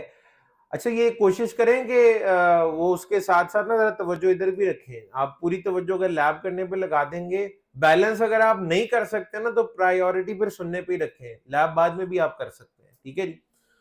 तो मैं आपको ये बता रहा था, लेट से अगर हमें एक प्रोजेक्ट मिला जिसमें 300 ब्रांचेज हैं, हमारा एक इंजीनियर बैठेगा, नोटपैड खोलेगा, डिजाइन के मुताबिक 300 ब्रांचेस की कॉन्फ़िगरेशन लिख देगा। चलो जी 2 दिन लगा लेगा बैठ के, 3 दिन लगा लेगा, उसने कॉन्फ़िगरेशन लिख दी, ठीक है जी। और उसके बाद आगे उसको हमने करना है कॉपी पेस्ट। वो अब कैसे कॉपी पेस्ट तक बात जाती है वो भी बताता हूं आपको। पहले कॉपी पेस्ट, 500 ब्रांचेस का मिला, 2-3 दिन लगा के उसने लिख दी कॉन्फ़िगरेशन। 1000 का मिला, वक्त के साथ साथ क्या होगा, हमारे पास हर वैरायटी का ना स्क्रिप्ट बन चुका होगा। हमें कुछ अरसे बाद दोबारा 300 ब्रांचेस का एक प्रोजेक्ट मिलता है, हम क्या करेंगे, पुरानी फाइल खोलेंगे, माइनर सी एडिटिंग करेंगे, तो आगे चिपका देंगे। और प्राइवेट आईपी एड्रेस तो चेंज भी नहीं करने पड़ते, चेंज तो सिर्फ पब्लिक आईपी ही होगा। प्राइवेट आईपी तो डुप्लीकेट हो सकते हैं, चेंज मेनली आपको पब्लिक आईपी करने पड़ते हैं। अच्छा, इसमें ना डिजाइन टीम को और जिसने कॉन्फ़िगरेशन लिखनी है, बड़ा अच्छा तालमेल होना चाहिए आपका आपस में। डिजाइन टीम वाला डिजाइन भी पुराने वाला ही चिपकाएगा और हम कॉन्फ़िगरेशन भी पुराने वाली ही चिपकाएंगे। अच्छा, वही ना मैंने आपको कहा था, जज्बाती होके ना आपने ये नहीं करना। राउटर ए पे मैंने शुरू में बंदे का दिल चाहता है कि सर ने फास्ट ईथरनेट 0/0 ए पे रखवा दिया तो मैं बी पे 0/1 कर लेता हूं, क्या हो जाएगा, यहां पे आके आप फंस जाएंगे। फिर आपने अपने पांव पे कुल्हाड़ा नहीं मारना, अपनी जिंदगी आसान रखनी है कि आपको ये भी पता होना चाहिए बाद में कॉन्फ़िगरेशन भी करनी है और फकी भी बनानी है, वरना स्क्रिप्ट लिखने में मुश्किल पेश आएगी। स्क्रिप्ट में आपको एडिटिंग बहुत ज्यादा करनी पड़ेगी। अपनी आईपी एड्रेसिंग की स्कीम में भी इस चीज का ख्याल रखें कि आपको एक आधे ऑक्टेट में चेंज करनी पड़े। मैंने तीनों पे ऐसे आईपी रखे थे कि सिर्फ ऑक्टेट नंबर 3 चेंज हो रहा था और कोई चीज चेंज नहीं हो रही थी। मैंने तीनों पे इंटरफेस के नंबर सेम रखे थे तो कि मुझे हर राउटर पे इंटरफेस के नंबर भी चेंज करने ना पड़े। और मैंने वैन के आईपी भी ऐसे दिए थे, सिर्फ पहले ऑक्टेट में 1, 2 और 3 था, बाकी तो सेम ही था। तो कम से कम आपको एडिटिंग करनी पड़े, ये डिजाइन बनाते हुए आप इस चीज को मैनेज कर सकते हैं। Over the period of time हमारे पास हर साइज के नेटवर्क के ना स्क्रिप्ट बन चुके होते हैं। हम पुराना स्क्रिप्ट खोलते हैं, पुराना डिजाइन निकालते हैं, माइनर सी चेंजेस की, क्लाइंट के लिए लोगो शोगो बदला, तरीके चेंज की, और इधर इंटरफेस जो कॉन्फ़िगरेशन है उसमें भी माइनर चेंज करनी पड़ती है और configuration with in minutes ready हो जाती है अगर हम करना चाहें तो। वाकई अगर हमें काम लटकाना हो कि अगला काम ना मिल जाए तो फिर तो हम कहेंगे वो हो मैं तो थक गया हूं कर करके, तो पॉसिबल ही नहीं है इतनी जल्दी हो सके, ठीक है जी। तो वो तो फिर एक अलग कहानी है, बट अगर आप करना चाहें तो ये विद इन मिनट्स या विद इन डेज आप इसको कर सकते हैं। इसके लिए साल का टाइम नहीं चाहिए। और बड़ी बड़े जो सोल्यूशन प्रोवाइडर्स हैं वो तो एट ए टाइम बड़े बड़े कई कई प्रोजेक्ट्स कर रहे होते हैं। आप ऐसे थोड़ी होगा एक प्रोजेक्ट पे सारी जिंदगी गुजार देनी है। एक प्रोजेक्ट से तो आपकी कंपनी का महीना गुजर जाएगा, अगले महीने तनख्वाहें कहां से देंगे। प्रोजेक्ट्स पकड़ने होते हैं और वो एट ए टाइम आप लोग मैनेज कर रहे होते हैं, ठीक है जी। तो ये इसी तरीके से कॉन्फ़िगरेशन जो है वो हैंडल हो जाती है माइनर सी एडिटिंग के साथ, ठीक है जी। अच्छा, दूसरा अब ये रहा कि ये लोग ज्यादा क्यों नहीं चाहिए। एक तो मैंने कहा कॉन्फ़िगरेशन लिखने के लिए एक ही बंदा बैठ के हमारी सारी कॉन्फ़िगरेशन लिख लेता, कुछ ज्यादा बंदे नहीं चाहिए। अब अगर हमारा क्लाइंट ऐसा है जिसको नेटवर्क डिजाइन भी हम करके दे रहे हैं, इंस्टॉलेशंस भी हम कर रहे हैं, आफ्टर सेल सर्विसेज भी दे रहे हैं, और इक्विपमेंट भी हमने बेचा हुआ है, उसमें ये होता है कि सिस्को से जब हम इक्विपमेंट मंगवाएंगे वो हमारे पास आएगा सारा, ठीक है। तो यहां बैठ के जितनी भी इनिशियल कॉन्फ़िगरेशन है हम अपने ऑफिस में बैठ के आराम से राउटर ऑन करते जाएंगे, 500 राउटर खोल लेंगे और उनके ऊपर कॉपी पेस्ट, और इतनी कॉन्फ़िगरेशन जरूर कर देंगे कि जैसे ये राउटर इंटरनेट से कनेक्ट हो ये रिमोटली एक्सेस हो जाए, टेलनेट हो जाए या एसएसएच हो जाए, तो हम ये सारी कॉन्फ़िगरेशन करके भेजेंगे। उसके बाद क्या होगा, जब ये राउटर अपनी अपनी ब्रांचेस में इंस्टॉल हो जाएंगे, जैसे इंटरनेट से कनेक्ट होंगे, ऑनलाइन होंगे, आगे की कॉन्फ़िगरेशन में अपने हेड ऑफिस में बैठ के भी कर सकता हूं, क्या करके, रिमोटली एक्सेस करके। तो एक अप्रोच ये है कि अगर इक्विपमेंट मैंने ही आपको बेचना है तो मैं अपने हेड ऑफिस में बैठ के सारी राउटर्स पे प्री कॉन्फ़िगरेशंस करके फिर आगे भेजूंगा, ठीक है जी। और दूसरा ये है कि कस्टमर ने खरीदा किसी और से था, इंस्टॉलेशन किसी और से करा लिया है, अब मैनेज मेरे से करवाना है, कॉन्फ़िगरेशन मेरे से करवानी है, ठीक है जी। यहां पे अब दो मॉडल होते हैं। एक कस्टमर कहता है मेरी हर ब्रांच में ना टीम मेरी अपनी होगी, एडमिनिस्ट्रेटर्स मेरे होंगे, आपने उनको गाइड करना है, उनको सपोर्ट देनी है। हम कहते हैं ठीक है, उसमें हम क्या करेंगे, हर ब्रांच के एडमिनिस्ट्रेटर को कॉन्फ़िगरेशन लिख के ईमेल कर देंगे, ये कॉपी पेस्ट कर दो। एक तरीका ये है। दूसरा, क्लाइंट कहते हैं नहीं, बंदे भी आपके ही चाहिए, मैं नहीं कोई बंदे शंदे रख रहा, मेरा नेटवर्क में हर ब्रांच के अंदर आप ही की टीम आके कॉन्फ़िगरेशन करेगी। हम कहते हैं ये भी ठीक है, ऐसे कर लेते हैं, हम पैसे फिर उसी लिहाज से चार्ज करेंगे, हम उन बंदों की तनख्वाहें भी फिर आपके बिल में डालेंगे, ठीक है। अच्छा, उसमें ये जो मॉडल है ना, जिसमें कहता हूं एम्प्लॉय मेरा है, तनख्वाह मैं दे रहा हूं, काम कहां पे करेगा वो, क्लाइंट के नेटवर्क में जाकर, इस बंदे को कहते हैं RE, रेजिडेंट इंजीनियर। मेरे पेरोल पे है दफ्तर, लेकिन उसका मेरे क्लाइंट का ऑफिस होगा, बैंक में जाके बैठ रहा होगा, शॉपिंग मॉल में जाके बैठा होगा, ठीक है जी। तो उसको हम रेजिडेंट इंजीनियर कहते हैं। यहां पे भी हम एक गेम कर सकते हैं, पैसे बचाने ना, मैं क्या करूंगा, HBL हबीब बैंक है ना, इस वक्त जहां मैं बैठा हुआ हूं, मैं अगर 5 किलोमीटर का रेडियस अपने गिर्द बनाऊं, कितनी ब्रांचेस होंगी HBL की, बहुत सारी। मेरा हाल है एक मेन बुलेवर्ड को देखें हम, या MM आलम रोड को देखें, अक्सर बैंक की एक ही सड़क पे दो ब्रांचेस भी हैं, दो तो मेन बुलेवर्ड पे कंफर्म्ड है HBL की ब्रांचेस, ठीक है जी। तो इसी तरह बहुत सारी जगहों पे ऐसा होता है, ठीक है।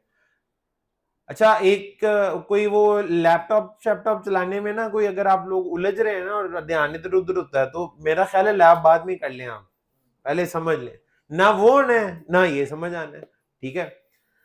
अच्छा, तो मैं क्या कह रहा था, अक्सर ऐसा होता है कि ये चूंकि कमर्शियल एरिया है ना, ठीक है, ये भाई आग उग तो नहीं लग गई पीछे, आग को मैं बता दूं, आग लग जाती होती है, ये एक्सटेंशन फट जाती होती है, 2-3 दफा हो चुका है, उसके लिए भी तैयार रहिएगा। ऐसी सूरत हाल में आपने पैनिक नहीं होना, अगर एक्सटेंशन फट जाए, आपका चार्जर फट जाए, आराम से बैठे रहना, आपने ज्यादा हिलजुल की तो आपको नुकसान हो सकता है, ठीक है जी। हाँ, तो उसमें कोई मसला नहीं, हम एक्सटेंशन बदल देंगे बस, ठीक है जी। तो वरना आपने छेड़खानी की तो फिर आगे की जिम्मेदार आप खुद है।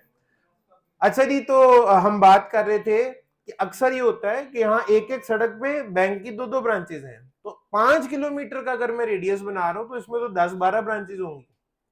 मैं इन 10-12 ब्रांचेस के लिए 10-12 बंदे नहीं रखता, एक बंदा रखता हूं, ठीक है जी। वो एक जगह जाके बैठ जाएगा, किसी दूसरी ब्रांच में मसला होगा तो वो विद इन 5 मिनट्स वहां पे चले जाएगा, जहां पे उसकी जरूरत होगी। यानी रेजिडेंट इंजीनियर खज्जल खराब होता रहता है, कभी आज उसका दफ्तर इधर है, कल को दिल चाहेगा नहीं यार मैं MM आलम वाली ब्रांच में बैठ जाऊं, फिर कहेगा आज मेन बुलेवर्ड पे चलते हैं, तो घूमता फिरता रहता है वो। और इसका उसको ये भी फायदा होता है, दफ्तर ही ना आए, जहां मर्जी घूमता रहे, वो तो सब कहेंगे काम पे है, वो कहेंगे तुम्हें तो इधर होना चाहिए, वो कहेगा नहीं उस ब्रांच में मसला है, मैं तो उधर चला गया था, तो आप उसे पकड़ ही नहीं सकते। लेकिन हमें ये फायदा है, जिसका बिजनेस है एक बंदे की तनख्वाह में से देके आप वो 10-12 ब्रांचेस कवर कर लेते हैं, तो इसमें भी फायदा होता है, ठीक है जी। तो ये इस तरीके से गेम प्लान चल रही होती है, इसीलिए 500 एडमिनिस्ट्रेटर की कटी जॉब हमने आज तक कभी देखी नहीं है, ठीक है जी, क्योंकि काम इसी तरीके से चल जाता है। ले जनाब, आपका नेटवर्क अप हो गया, आप अब इसकी वेरिफिकेशन की बारी है। वेरिफिकेशन में मैंने आपको एक कमांड लास्ट लेक्चर में बताई थी, वो बड़ी फायदेमंद है। मैंने कहा था एक एक इंटरफेस को देखने से बेहतर है कि आप कमांड दें show IP interface brief, show IP interface brief. आपको उस राउटर के तमाम इंटरफेसेस एक ही नजर में नजर आ जाएंगे, उनका हार्डवेयर स्टेटस भी, उनका लाइन प्रोटोकॉल यानी सॉफ्टवेयर स्टेटस भी, और उनका आईपी एड्रेस भी। अगर कन्फिगर्ड है तो नजर आ जाएगा, वरना अनअसाइंड नजर आएगा, जैसे यहां पे अनअसाइंड है। और बाकी सारे इंटरफेसेस आपको पता है एडमिनिस्ट्रेटिवली डाउन होते हैं, तो वो एडमिनिस्ट्रेटिवली डाउन है, 3 अप है बाकी डाउन है। तुम्हारी इस डायग्राम में सारे के सारे 6 के 6 नेटवर्क इस वक्त अप हो चुके हैं, इनकी कॉन्फ़िगरेशन हो चुकी है। और रीचेबिलिटी का स्टेटस अब आप लोग बता दें कि राउटर ए से कौन इस वक्त पिंग हो सकता है और कौन नहीं हो सकता। अभी फिलहाल सिर्फ डायरेक्टली कनेक्टेड पिंग हो सकते हैं और कोई पिंग नहीं हो सकता, क्योंकि हमने राउटिंग तो इसमें कम से कम नहीं करवाएगी। ठीक है, तो एक दो जरा पिंग करके टेस्ट भी कर लेते हैं। राउटर ए से पिंग किया 1.1.1.2, ये राउटर बी है, ए से बी पिंग हो रहा है।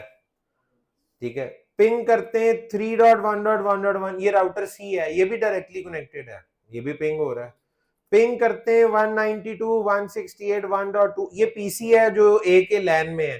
पहला पैकेट ड्रॉप हो सकता है, इसका नहीं होता, हमारा होता है।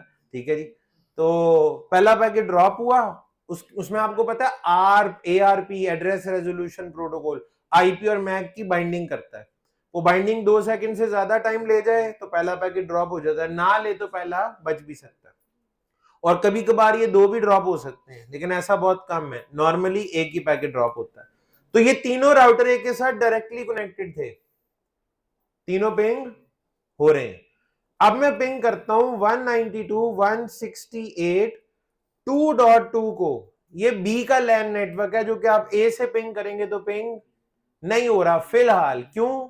रीचेबल नहीं है, राउटिंग नहीं कराई हुई आपने। ए पे बैठ के सी के लैन नेटवर्क को भी अगर आप पिंग करेंगे तो वो भी पिंग नहीं होगा।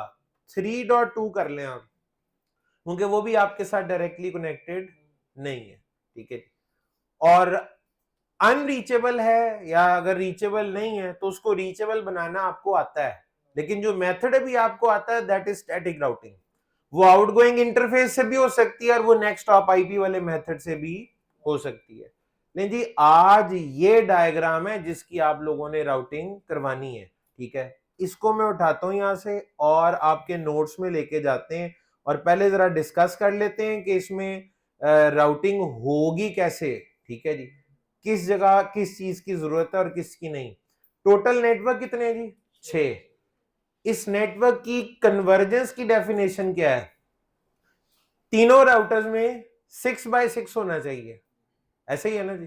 तीनों राउटर्स के टेबल में 6 एंट्रीज होनी चाहिए, लेकिन इस वक्त कितनी होंगी? 1 2 3। राउटर ए के साथ डायरेक्टली कनेक्टेड कितने? 3। और मिसिंग कितने हैं? 3। तो राउटर ए पे स्टैटिक राउट कितने ऐड करेंगे आप? 3।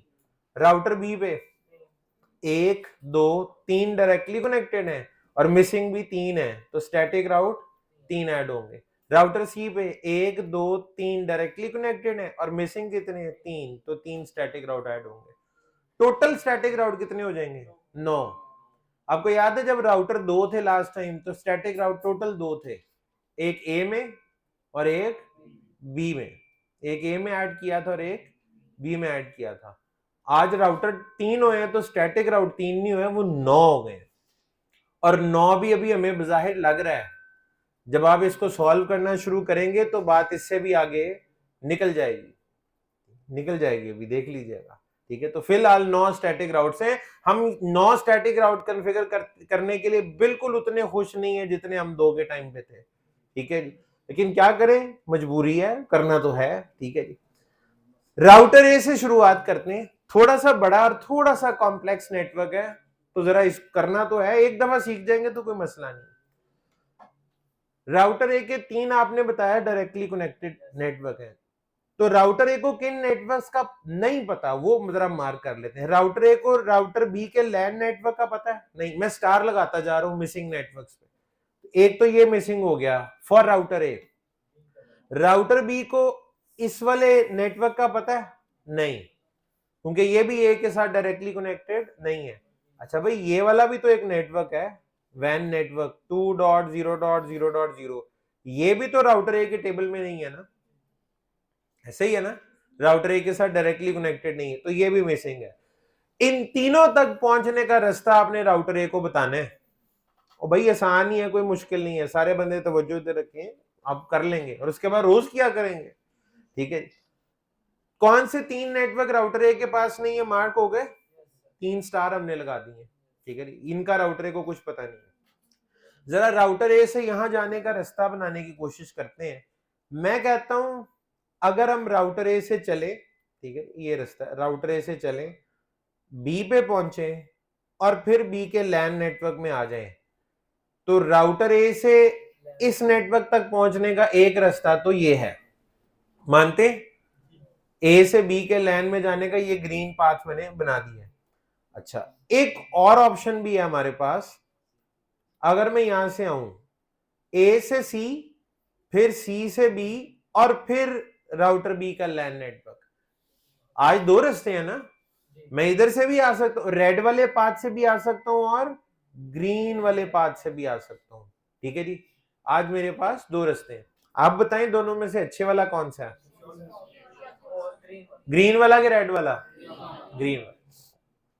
मैंने आज तक ये सवाल जब भी पूछा इसका जवाब यही आया, ग्रीन वाला। ठीक है जी।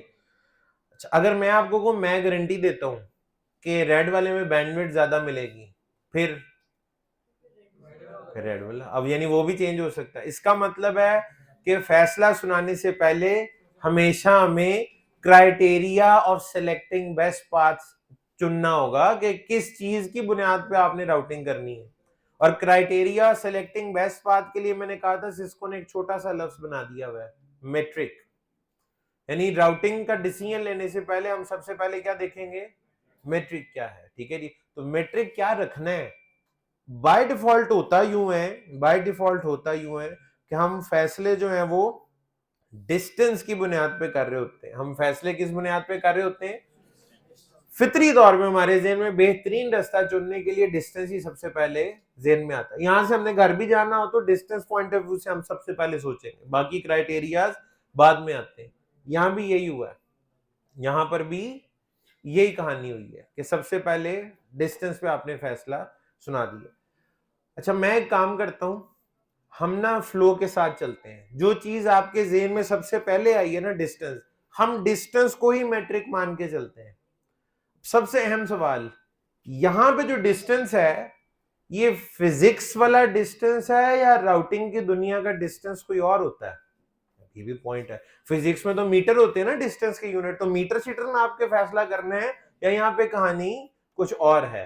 ठीक है, हमारी राउटिंग का डिस्टेंस मुख्तलिफ है, फिजिक्स वाले डिस्टेंस थे। हमारे यहाँ जो यूनिट्स है ना डिस्टेंस के, वो मीटर नहीं है बल्कि हॉप काउंट है। राउटिंग में जो डिस्टेंस है उसका यूनिट क्या जी? Hop count. हमारे यहां हॉप काउंट है। ठीक है जी, हॉप काउंट। ये इसकी बैटरी सर, जवाब साहब नहीं इधर। अच्छा जी, तो हमारे डिस्टेंस का यूनिट हॉप काउंट है। आपको जब फिजिक्स में आपने जिंदगी में पहली दफा पढ़ा होगा ना डिस्टेंस का यूनिट मीटर होता है, तो आपको ये बताया जाता है 1 मीटर कितना होता है। तो उसमें आपको कहा जाता है पेरिस में फलां म्यूजियम में फलां मटेरियल की बनी हुई एक रॉड फलां टेम्परेचर पे पड़ी हुई है, वो जो रॉड है ना उसका साइज 1 मीटर है। 1 मीटर कितना होता है ये आपको बताया जाता है। इसी तरह एक हॉप काउंट क्या होता है ये जानना हमारे लिए बड़ा जरूरी है। तो हॉप काउंट समझ लीजिए हम किसको कहते हैं। ये क्या है? राउटर। जब पैकेट एक राउटर के किसी एक इंटरफेस से एंटर हो और दूसरे से बाहर निकल जाए, एक इंटरफेस से एंटर हो और दूसरे से बाहर निकल जाए, ठीक है जी, यानी आप राउटर को क्रॉस करें, इसको हम स्विचिंग भी कहते हैं ना, फॉरवर्डिंग भी कहते हैं।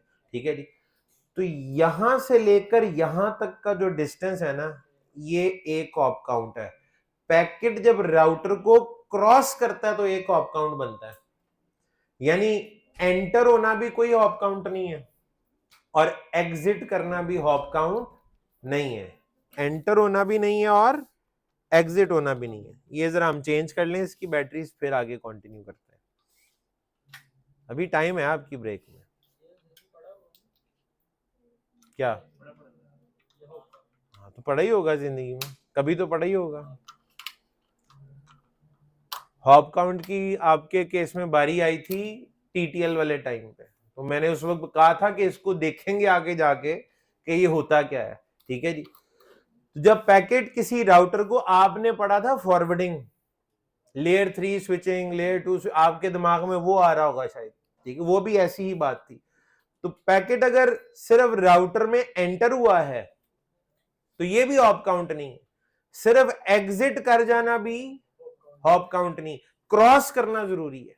Crossing a router is 1 hop count. और याद रखिएगा आधे हॉप का कोई कॉन्सेप्ट नहीं है, इसको आप यूं नहीं पढ़ेंगे पैकेट राउटर में एंटर हो गया आधा हॉप, पैकेट राउटर से बाहर निकल गया, फिर आधा ऑप, आधा जमा आधा पूरा ऑप, ऐसे नहीं है। या 0 ऑप काउंट होता है या 1 ऑप काउंट होता है, फिर 2 होता है, 3 होता है, और इस तरह ये सिलसिला चलता है। अब इस डायग्राम पे वापस आ जाए। राउटर ए के सीरियल 00 से आप बाहर निकले, पैकेट राउटर ए के सीरियल 00 से बाहर निकला, कितने ऑप हो गए? 0, क्योंकि एग्जिट करना, अभी आपने क्रॉस नहीं किया, मैंने कहा पैकेट राउटर ए के सीरियल 00 से बाहर निकला, तो 0 ऑप। पैकेट राउटर बी के सीरियल 00 में एंटर हो गया है, वही जो ए से निकला था, अभी भी 0 ऑफ। आपने तो कर दिया ना आधा जमा आधा पूरा ऑफ, ये अभी नहीं हुआ। राउटर बी के सीरियल 00 से एंटर होके बी के ही फास्ट ईथरनेट से बाहर निकल गया, अब एक ऑफ काउंट हुआ। आपने इस पूरे पाथ में एक राउटर क्रॉस किया और वो राउटर बी है, तो कितने ऑफ बने? एक। जरा अब आप दूसरे रास्ते से आए, ए के सीरियल 001 से निकले, कितने ऑफ हो गए? 0। सी पे पहुंच गए, 0। सी को क्रॉस कर लिया, अब एक ऑफ काउंट। अब आप बी पे पहुंचे और बी को क्रॉस कर लिया, 2 ऑफ काउंट। अगर आप रेड पाथ से आ रहे हैं तो ऑफ काउंट 2 है, और अगर आप ग्रीन से आ रहे हैं तो ऑफ काउंट 1 है। तो लिहाजा हॉप काउंट के लिहाज से, डिस्टेंस के पॉइंट ऑफ व्यू से ग्रीन वाला पाथ बेहतर है, बेस्ट है, ठीक है जी। तो राउटर ए से बी के लैन नेटवर्क में जाने के लिए, राउटर ए से बी के लैन नेटवर्क में जाने के लिए बेस्ट पाथ क्या है जी? ए का नेक्स्ट स्टॉप बी को बनाना है कि सी को बनाना है? ए का routing is always done on the basis of next stop, routing तो हमेशा नेक्स्ट स्टॉप की बुनियाद पे होगी ना। तो राउटर ए का नेक्स्ट स्टॉप या तो बी हो सकता है या सी हो सकता है। सी बताने का मतलब है आप रेड पाथ चूज कर रहे हैं, और ग्रीन बताने का, बी बताने का मतलब है आप ग्रीन पाथ चूज कर रहे हैं। तो राउटर ए का नेक्स्ट स्टॉप बी होना चाहिए, यानी जब आप कह रहे हैं ना ग्रीन पाथ अच्छा है, तो उसका मतलब है ए का नेक्स्ट स्टॉप बी होना चाहिए। और ए का नेक्स्ट स्टॉप बी कैसे बनाना है, क्या ये आपको आता है? ये आपको ऑलरेडी आता है, ये तो आपने लास्ट टाइम भी किया था। नेक्स्ट स्टॉप कॉन्फ़िगर करने के 2 तरीके, या तो नेक्स्ट स्टॉप का आईपी एड्रेस बता दें या अपना आउटगोइंग इंटरफेस बता दें, ठीक है जी। तो राउटर ए का आउटगोइंग इंटरफेस तो सीरियल 000 होगा और नेक्स्ट स्टॉप का आईपी 1.1.1.2 होगा। दोनों में से कोई भी एक चीज आप बता सकते हैं, तो बता लेते हैं फिर राउटर ए को जाके, ठीक है। एक का तो बंदोबस्त कर लिया ना। शो आईपी राउट करने से इस वक्त क्या नजर आएगा? डायरेक्टली कनेक्टेड, और वो कितने हैं? 3, 6 है ना टोटल, तो 3 डायरेक्टली कनेक्टेड है और 3 मिसिंग है। तो आपने कहा राउटर ए पे जाएं, और वो रास्ते हमने बताने किसको होते हैं? पैकेट किसने लेके जाना होता है? डाकिए ने। और हमारे डाकिए का नाम क्या है? ओहो, उस्मान नहीं, आईपी, ठीक है जी। आईपी, आईपी को रूट बताना है, आईपी को रूट बताना है। कहां जाने का? बी के लैन नेटवर्क में। उसकी पहचान क्या है? 192.168.2.0। यहां आईपी नहीं लिखना, नेटवर्क आईडी लिखनी है, तो नेटवर्क आईडी लिखी है बी के लैन नेटवर्क की। /24 की जगह क्या लिखेंगे? सबनेट मास्क, जो कि ये है। तो आईपी को रूट बताना है इस नेटवर्क पे जाने का, और रूट बताने के 2 तरीके हैं। आउटगोइंग इंटरफेस भी हो सकता है, नेक्स्ट स्टॉप का आईपी। ए पे ना इंटरफेस ही लिखते हैं, बाकियों पे चेंज कर लेंगे। सीरियल 000, राउटर ए का सीरियल 00 किसकी तरफ है? बी की तरफ। एंटर। टोटल नेटवर्क कितने थे? 6 में से राउटर ए को कितनों का पता लग चुका है? 4 का। 3 डायरेक्टली कनेक्टेड थे, चौथे का भी अभी पता लग गया है, बाकी 2 भी पूरे कर लेते हैं। राउटर ए से डायग्राम दोबारा से पकड़ लेते हैं, जरा नीट डायग्राम होगी, पहले काफी गन डल चुका है। अब बात हो रही है इस नेटवर्क पे पहुंचने की। रेड स्टार नजर आ रहा है सबको, यहां पे आना है। कहां से? ए से। ए के सीरियल 00 से निकला, बी को क्रॉस किया और सी को क्रॉस करके यहां पे आऊंगा, तो कितने ऑप काउंट हैं? 2। और अगर आप सीधा ए से सी पे आए और सी को क्रॉस करके इधर आ जाए, अब कितने ऑप काउंट? 1। इसका मतलब है राउटर ए से अगर सी के लैन नेटवर्क में आना है तो ए का नेक्स्ट ऑप कौन होना चाहिए? सी। और उसको बताने के 2 तरीके, डिस्टेंस के लिहाज से, क्योंकि इधर एक ऑप काउंट है। ये बताने के 2 तरीके हैं, आप अपना आउटगोइंग इंटरफेस भी बता सकते हैं और नेक्स्ट ऑप का आईपी एड्रेस भी बता सकते हैं, ठीक है जी। तो चलें जी, राउटर ए पे चलते हैं और जैसे कि आपने कहा आईपी को रूट बताना है 192.168.3.0, सी का लैंड 3.0 है, 255.255.255.0। ए का कौन सा इंटरफेस सी की तरफ खुलता है? सीरियल 001। ए का सीरियल 00 सी की तरफ है, यानी ये खिड़की या ये दरवाजा सी की तरफ है, एंटर। इस रास्ते से पैकेट जाएगा तो कितने ऑप काउंट आएंगे? एक। ये बात मुझे और आपको पता है, हमने इसे नहीं बताई। स्टैटिक राउटिंग का अपना मैट्रिक नहीं होता, मैट्रिक हमारे दिमाग में होता है, लेकिन हम इसको बताते नहीं है। हमने उसे रास्ता बता दिया, लेकिन ये नहीं बताया कि ये बेस्ट पाथ क्यों है। ठीक है जी। अच्छा जी, अब सबसे इंटरेस्टिंग चीज है, इंटरेस्टिंग तरीन चीज है, उसके लिए फिर से डायग्राम दोबारा से पिक कर लेते हैं यहां से जी। और एक नेटवर्क रह गया 6 में से, 5 तो पता लग गए ना इसको, बस एक बाकी है, वो भी अभी पता लग जाएगा। वो नेटवर्क है ये वाला, जिसकी नेटवर्क आईडी 2.0.0.0। राउटर ए को इस नेटवर्क का नहीं पता, क्यों? क्योंकि डायरेक्टली कनेक्टेड नहीं है। अगर आप ए के इस इंटरफेस से बाहर निकले, बी को क्रॉस करें और इधर आए तो कितने ऑप बनते हैं? एक। और अगर आप ए के इस इंटरफेस से बाहर निकले, सी को क्रॉस करें और इधर आए तो अब कितने बनते हैं? एक। मैट्रिक बराबर नहीं हो गया? दो रस्तों का बराबर हो गया। और आज अगर डिस्टेंस बराबर हुआ है, कल को बैंडविड्थ भी बराबर हो सकती है, लोड भी बराबर हो सकता है, डिले भी बराबर हो सकता है। तो ऐसी सूरत हाल में क्या करना चाहिए? जब दो बेस्ट पाथ हो, दोनों का मैट्रिक बिल्कुल सेम हो, ठीक है जी, तो इसके लिए रूल है, मेरी और आपकी मर्जी नहीं चलेगी। रूल ये है कि अगर मल्टीपल बेस्ट पाथ्स हो तो मल्टीपल को ही सिलेक्ट कर लेना चाहिए। दो है तो दोनों, तीन है तो तीनों। ये जिम्मेदारी तमाम राउटिंग प्रोटोकॉल्स निभाते हैं। यहां रेप होता, उसने दोनों खुद ही सिलेक्ट कर लेने थे। ओएसपीएफ होता, उसने दोनों सिलेक्ट कर लेने थे। ईआईजीआरपी दोनों सिलेक्ट, हर आईएसआईएस होता, दोनों सिलेक्ट। यानी किसी भी राउटिंग प्रोटोकॉल को किसी नेटवर्क पे जाने के दो रास्ते हो या तीन हो, और तीनों सेम हो और तीनों बेस्ट हो, तो वो तीनों सिलेक्ट कर लेगा। दो है तो दोनों सिलेक्ट कर लेगा।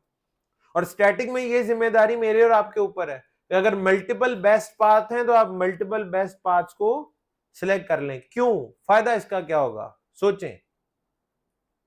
अगर मैं ए को दोनों रास्ते बता दूं, चले, एक फायदा तो ये है कि अगर एक रास्ता बैकअप हो जाएगा, एक रास्ता डाउन हुआ तो ट्रैफिक दूसरे। और इसके अलावा लोड बैलेंसिंग, ऐसी सूरत में राउटर ए से टू वाले नेटवर्क पे जाने वाली आधी ट्रैफिक एक तरफ से जाएगी और आधी दूसरे से, पैकेट बाय पैकेट। एक पैकेट एक तरफ से जाएगा, दूसरा पैकेट दूसरी तरफ से, तीसरा फिर पहली तरफ से जाएगा, चौथा दूसरी तरफ से। ठीक है जी, तो क्या होगा? लोड बैलेंसिंग हो जाएगी। लोड बैलेंसिंग से क्या होता है? इसका क्या फायदा होगा? हमें कोई फायदा होता है इसका कि नहीं? आपने बड़ा तफसील से पढ़ा हुआ है कि अगर कहीं लोड कम हो जाए किसी वजह से तो उससे हमें क्या अचीव हो जाता है? आरटीटी याद है? लेटेंसी। तो लोड अगर डिवाइड हो जाएगा तो लोड कम हो जाएगा।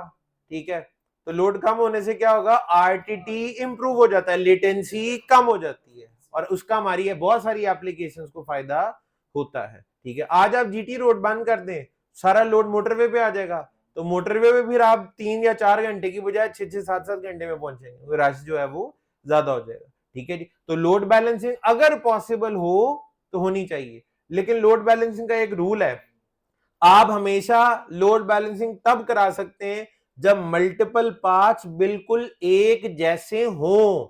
ये नहीं है कि एक अच्छा रास्ता है और एक बुरा है, और आप बुरे वाले पे भी कहीं ट्रैफिक भेज देते हो और अच्छे वाले पे भेज। इक्वल होना जरूरी है, इक्वल होना, मेट्रिक इक्वल होना जरूरी है। एक हॉप काउंट अगर दोनों तरफ से एक आ रहा है तब आप करेंगे, वरना नहीं करेंगे। ठीक है, अब सवाल, अब कहेंगे नया नया सीन सामने आ गया है। एक ही नेटवर्क पे जाने के दो रास्ते डिफाइन करने हमने, नेटवर्क एक ही है और रास्ते दो, और करने भी स्टैटिकली हैं। तो ये होता कैसे है? चलें जी आपको दिखा देता हूं। वो राउटर ए पे किसको रास्ते बताते जा रहे हैं आप? आईपी को। तो आप कहेंगे जी आईपी को रूट बताने, और रूट ही बताने, रूट्स की कमांड नहीं आ जाएगी, आईपी रूट्स, क्योंकि दो रास्ते हैं, नहीं। आईपी को रूट बताना है। कौन सा नेटवर्क है जी? 2.0.0.0। क्लास ए है तो मास्क क्लास ए वाला होगा। ठीक है जी। अच्छा, अब दो रूट हैं, वो रूट इस तरह से है कि आप कह रहे हैं ए का नेक्स्ट ऑफ बी को भी बना सकते हैं और ए का नेक्स्ट ऑफ सी को भी बना सकते हैं। एक लाइन में नहीं, दोनों बन सकते हैं, अलग अलग बनाने पड़ेंगे। आप पहले लिखें सीरियल 0 0 0। इससे क्या होगा, ए का नेक्स्ट ऑफ बन गया बी, ये दरवाजा बी की तरफ खुलता है ना। दोबारा आप यही कमांड देंगे और एंड पे आप 0 0 0 की बजाय लिख देंगे 0 0 1। ये खिड़की किस तरफ खुलती है, सी की तरफ। आम हालात में आप कहेंगे सर आपने बताया था ओवरराइट हो जाता है, यानी आपने पहले कहा टू वाले नेटवर्क के लिए आउटगोइंग इंटरफेस ये है, बाद में आपने कहा टू वाले के लिए आउटगोइंग इंटरफेस ये है, तो ये पुराने वाले को रिप्लेस नहीं कर देगा। आम रूटीन में तो ऐसा ही होता है, ओवरराइट हो जाता है, लेकिन यहां ओवरराइट नहीं होता, अपेंड होता है। पुराना बी रहेगा, उसमें ये भी शामिल हो जाएगा। यानी टू वाले नेटवर्क के लिए कितने इंटरफेस कॉन्फ़िगर हो गए हैं, 2, और हर आउटगोइंग इंटरफेस एक अलग नेक्स्ट ऑप को डिफाइन कर रहा होता है।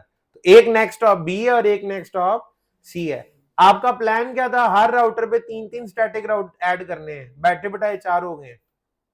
स्टैटिक राउटिंग में यही मसला है, कितना काम करना पड़ सकता है, इसका आपको शुरू में आइडिया भी नहीं होता। राउटर ए का टेबल तो मुकम्मल हो गया होगा ना, दिखेगा कैसे, डू शो आईपी राउट करूं या do show IP route static कर लूं। स्टैटिक ज्यादा बेहतर है, राउट में कनेक्टेड भी आएंगे स्टैटिक भी आएंगे, तो do show IP route static कर लेता हूं। कितने स्टैटिक राउट नजर आ रहे हैं, 3 स्टैटिक राउट, 3 ही है। क्यों, ओ भाई प्रीफिक्स तो 3 ही थे ना, उन पे एक प्रीफिक्स ऐसा निकल आया जिसपे जाने के रास्ते 2 हैं, ठीक है जी।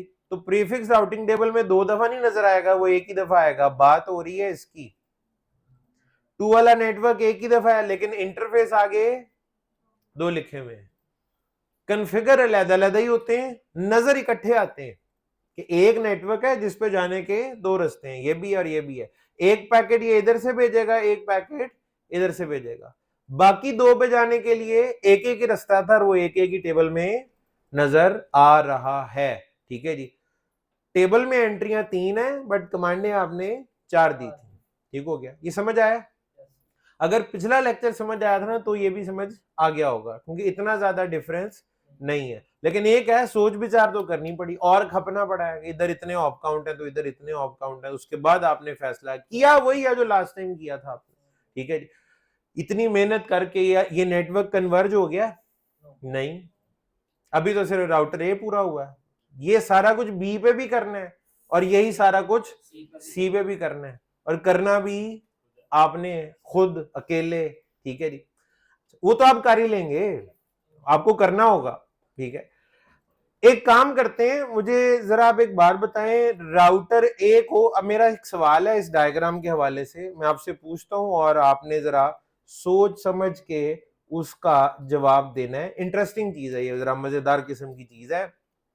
राउटर ए पे आपने राउटिंग मुकम्मल कर दी है ना, ये नेटवर्क कन्वर्ज हो गया या पार्शली कन्वर्ज हुआ है, पार्शली कन्वर्ज, और पार्शल कन्वर्जेंस का कुछ ना कुछ फायदा तो होता ही है।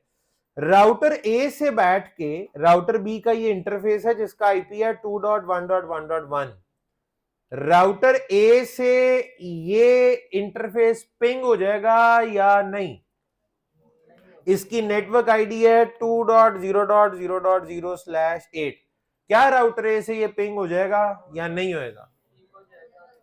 कुछ लोग कह रहे हैं हो जाएगा, कुछ लोग कह रहे हैं नहीं होगा, कुछ लोग कह रहे हैं एको जाएगा, उसका रिप्लाई नहीं आएगा। ज्यादातर लोगों का ख्याल है पिंग चला जाएगा लेकिन रिप्लाई नहीं आएगा, लेकिन कुछ लोग अभी भी कायम है कि पिंग हो जाएगा।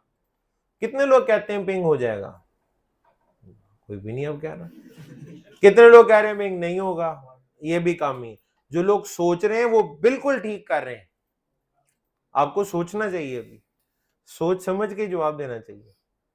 तो सोच लें फिर, या उसके लिए कोई अलग दिन और टाइम मुकर्रर करें कि हम फला दिन ना सोचेंगे। क्या लगता है, राउटर ए से ये आईपी पिंग हो जाएगा या नहीं। कुछ लोग कह रहे हैं नहीं होएगा, हो जाएगा, हो जाएगा। नहीं फिर पिंग तो ना हुआ, रिप्लाई आने पे हम कहते हैं पिंग हुआ, तो पिंग नहीं हुआ। अवाम में इख्तिलाफ राय पाया जा रहा है, कुछ लोग कह रहे हैं पिंग होगा और कुछ कह रहे हैं नहीं होगा, हो जाए, कुछ लोग कह रहे हैं नहीं होगा। सबको खुश कर देते हैं हम, जितने का कंफ्यूज आप है ना, वही कंफ्यूजन आपको यहां भी नजर आएगी। ये मैंने क्या किया है, पिंग, तो पिंग हो भी रहा है, पिंग नहीं भी हो रहा, पिंग हो रहा है, पिंग नहीं हो रहा। लेकिन आप कहेंगे सर वो लोग जीत गए जिन्होंने कहा था पिंग हो जाएगा, क्योंकि 60% हुआ है। टेक्निकली बराबर है, ये 5 पैकेट थे, अगर 6 होते तो 3 जाते और 3 ड्रॉप होते। ठीक है जी। अब इसकी वजह क्या है वो समझ लें। ठीक है जी, इसकी वजह ये है, राउटर ए को आपने अपने हाथों से, ठीक है जी, इस नेटवर्क पे जाने के कितने रास्ते बताए हैं, अभी अभी 2। ठीक, आपने 2 रास्ते बताए। आपने राउटर ए को कहा तुम यहां से भी जा सकते हो और यहां से भी जा सकते हो। अब वो पैकेट जो इस इंटरफेस से निकलता है उसका सोर्स आईपी होता है 1.1.1.1। ठीक है जी। पैकेट राउटर बी पे पहुंच गया, असल में बी ही तो डेस्टिनेशन है, वो आईपी बी का ही है। राउटर बी ने जवाब किसको देना है, 1.1.1.1 को। क्या 1.1.1 बी के लिए रीचेबल है क्योंकि डायरेक्टली कनेक्टेड है, तो जवाब वापस आ जाएगा। लेकिन वो पैकेट जो इस इंटरफेस से निकला था 3.1.1.2 से, जिसका सोर्स आईपी ये था, वो पैकेट बी के पास पहुंच तो जाएगा। अब बी ने जवाब किसको देना है, 3 वाले नेटवर्क को, और 3 वाले नेटवर्क का फिलहाल आपने राउटर बी को बताया नहीं है, तो बी तक पैकेट पहुंच तो जाएगा, जवाब वापस नहीं आएगा। आपने अपने हाथों से राउटर ए को 2 रास्ते बताए थे, एक काम कर रहा है और एक फिलहाल काम नहीं कर रहा। तो इस वजह, और एक तो साबित हो गया लोड बैलेंसिंग होती है, एक पैकेट एक तरफ से जा रहा है और एक दूसरी तरफ से। जो ए से डायरेक्ट बी पे आ रहा है उसका जवाब तो आ रहा है, लेकिन जो सी की तरफ से जाता है उसका जवाब वापस नहीं आ रहा। ठीक है, वो कैसे आएगा वापस, राउटर बी को अगर 3 वाले नेटवर्क का रास्ता बता देंगे तो जवाब वापस आ जाएगा। बी का टेबल मुकम्मल तो आप करेंगे, घर जाके करें, अगले हफ्ते में करें, जब दिल चाहे आपका आप वो कर लेंगे। ठीक है, मैं एक काम कर देता हूं सिर्फ ये प्रूफ करने के लिए कि राउटर बी पे 3 वाला नेटवर्क ना होने की वजह से ये पिंग नहीं हो रहा था, मैं बी के टेबल में 3 वाले नेटवर्क की एंट्री डाल देता हूं। ठीक है, अच्छा मुझे बताएं, राउटर बी से 3 वाला नेटवर्क पे जाने के कितने रास्ते हैं, 2। आप राउटर बी से ए के थ्रू भी पहुंच सकते हैं और सी, क्या दोनों रास्ते बराबर नहीं है? आप सी राउटर बी से अगर ए की तरफ से जाएंगे तब भी एक ऑप काउंट है, और अगर नीचे वाले रास्ते से जाएंगे तब भी एक ऑप काउंट है। ठीक है जी, तो जब दोनों रास्ते बराबर हो तो क्या करना चाहिए, दोनों सेलेक्ट करने चाहिए। तो मैं राउटर बी पे आता हूं और जरा यहां वैरायटी चेंज भी करते हैं। पहले तो do show IP route connected, directly connected कितने हैं, 3। अच्छा जी, आईपी को रूट बताना है किस नेटवर्क पे जाने का, 3 वाले पे। क्लास कौन सी है इसकी, ए। यहां आउटगोइंग इंटरफेस भी लिख सकते हैं ना, और नेक्स्ट आपका आईपी भी, आईपी लिखते हैं यहां पे। राउटर बी के ऑपोजिट ए है ना, बी के ऑपोजिट ए है, तो बी के ऑपोजिट ए का आईपी क्या है, 1.1.1.1। ठीक है जी, बी के सामने ए का यही आईपी है। और राउटर बी के ऑपोजिट सी भी है, तो सी का आईपी क्या है, सेम नेटवर्क और आगे 2.1.1.2। जरा तस्वीर देख लें एक दफा आप। ठीक है, ये इसके ऑपोजिट ये आईपी 1.1.1.1 है, और इसके ऑपोजिट ये आईपी, और ये आईपी 2.1.1.2 है। तो नेक्स्ट आपका आईपी सामने वाले का होता है, इंटरफेस अपना होता है, आईपी सामने वाले का होता है और इंटरफेस अपना होता है। ठीक है, do show IP route static, थोड़ी सी आउटपुट डिफरेंट नहीं है? ये मैंने यही चीज थी जो लास्ट टाइम दिखाई नहीं थी, आज आप देखेंगे और आपको ज्यादा परेशानी नहीं होगी। एक ही नेटवर्क था ना, उस पे जाने के कितने रास्ते बताए आपने, 2। लेकिन आज रास्ता इंटरफेस से बताया है या आईपी से, आईपी से। आईपी वाला मेथड सिस्को के करीब है या थोड़ा दूर है, वो एडी वैल्यू। ठीक है जी, जब ब्रैकेट में 0/0 होना तो इसकी जगह लिखा होता है इज डायरेक्टली कनेक्टेड। लेकिन जब दोनों में से कोई एक वैल्यू भी चेंज हो जाती है तो ब्रैकेट नजर आना शुरू हो जाती है। आपको ये ब्रैकेट नजर आ रही है, ब्रैकेट में 2 चीजें क्या बताई जाती हैं, पहला हिस्सा एडी वैल्यू, दूसरा हिस्सा मेट्रिक। दूसरा हिस्सा मेट्रिक।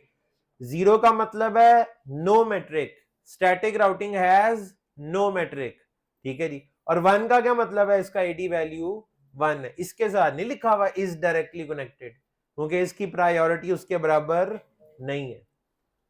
एक ही नेटवर्क पे जाने के कितने रास्ते टेबल में आ गए हैं, और हमारा ये मानना है कि राउटर बी को इस नेटवर्क के ना पता होने की वजह से आधी पिंग नहीं हो रही थी, अब तो पता लग गया ना, अब तो ये जवाब वापस भेजेगा ना। अब राउटर ए से अगर मैं पिंग करूं तो क्या होगा, 100% पिंग होना चाहिए ना, हो रहा है। अगर मैं ये पहले पिंग करा देता तो आपको ये पता कैसे चलता कि वाकई लोड बैलेंसिंग हो रही है। तो अब आपने देख लिया कि वाकई में लोड बैलेंसिंग इसके लिए हो रही है, क्योंकि सक्सेस रेट आप कितना है, 100%। एक पैकेट एक तरफ से जा रहा है, दूसरा दूसरी तरफ से, और दोनों तरफ से रिप्लाई भी वापस आ रहा है। क्या ये नेटवर्क कन्वर्ज हो गया? नहीं। इसको कन्वर्ज कौन करेगा? आप करेंगे। कब करेंगे? जब आपका दिल चाहेगा। वो कब करेगा वो मुझे नहीं पता, वो आज भी हो सकता है, वो कल भी हो सकता है, वो अगले हफ्ते का कोई भी दिन हो सकता है, ठीक है जी। आज जो मैंने टॉपिक सोचे हुए थे उनमें से दो टॉपिक अभी बाकी हैं। एक तो मैंने आपकी सबनेटिंग थोड़ी सी रिवाइज करानी है कुछ क्वेश्चंस की शक्ल में, और एक मैंने आपको डिफॉल्ट राउट का कॉन्सेप्ट बताना है। आप अभी ब्रेक करके वापस आ जाएं, वापसी होगी 2 बजे, ठीक है जी। वापसी आपकी कब होगी? 2 बजे। 2 बजे जब आप वापस आएंगे, ठीक है, तो उस वक्त मैं देखूंगा कि आज जितना हमारे पास वक्त बचता है उसमें कंफर्टेबली हम कितना पढ़ सकते हैं। अगर तो दोनों चीजें आज आराम से कवर हो गई, दोनों कर लेंगे, वरना दोनों में से कोई एक चीज, ठीक हो गया जी। तो आपसे मिलते हैं 2 बजे, पूरे 2 बजे वापस आ जाइए।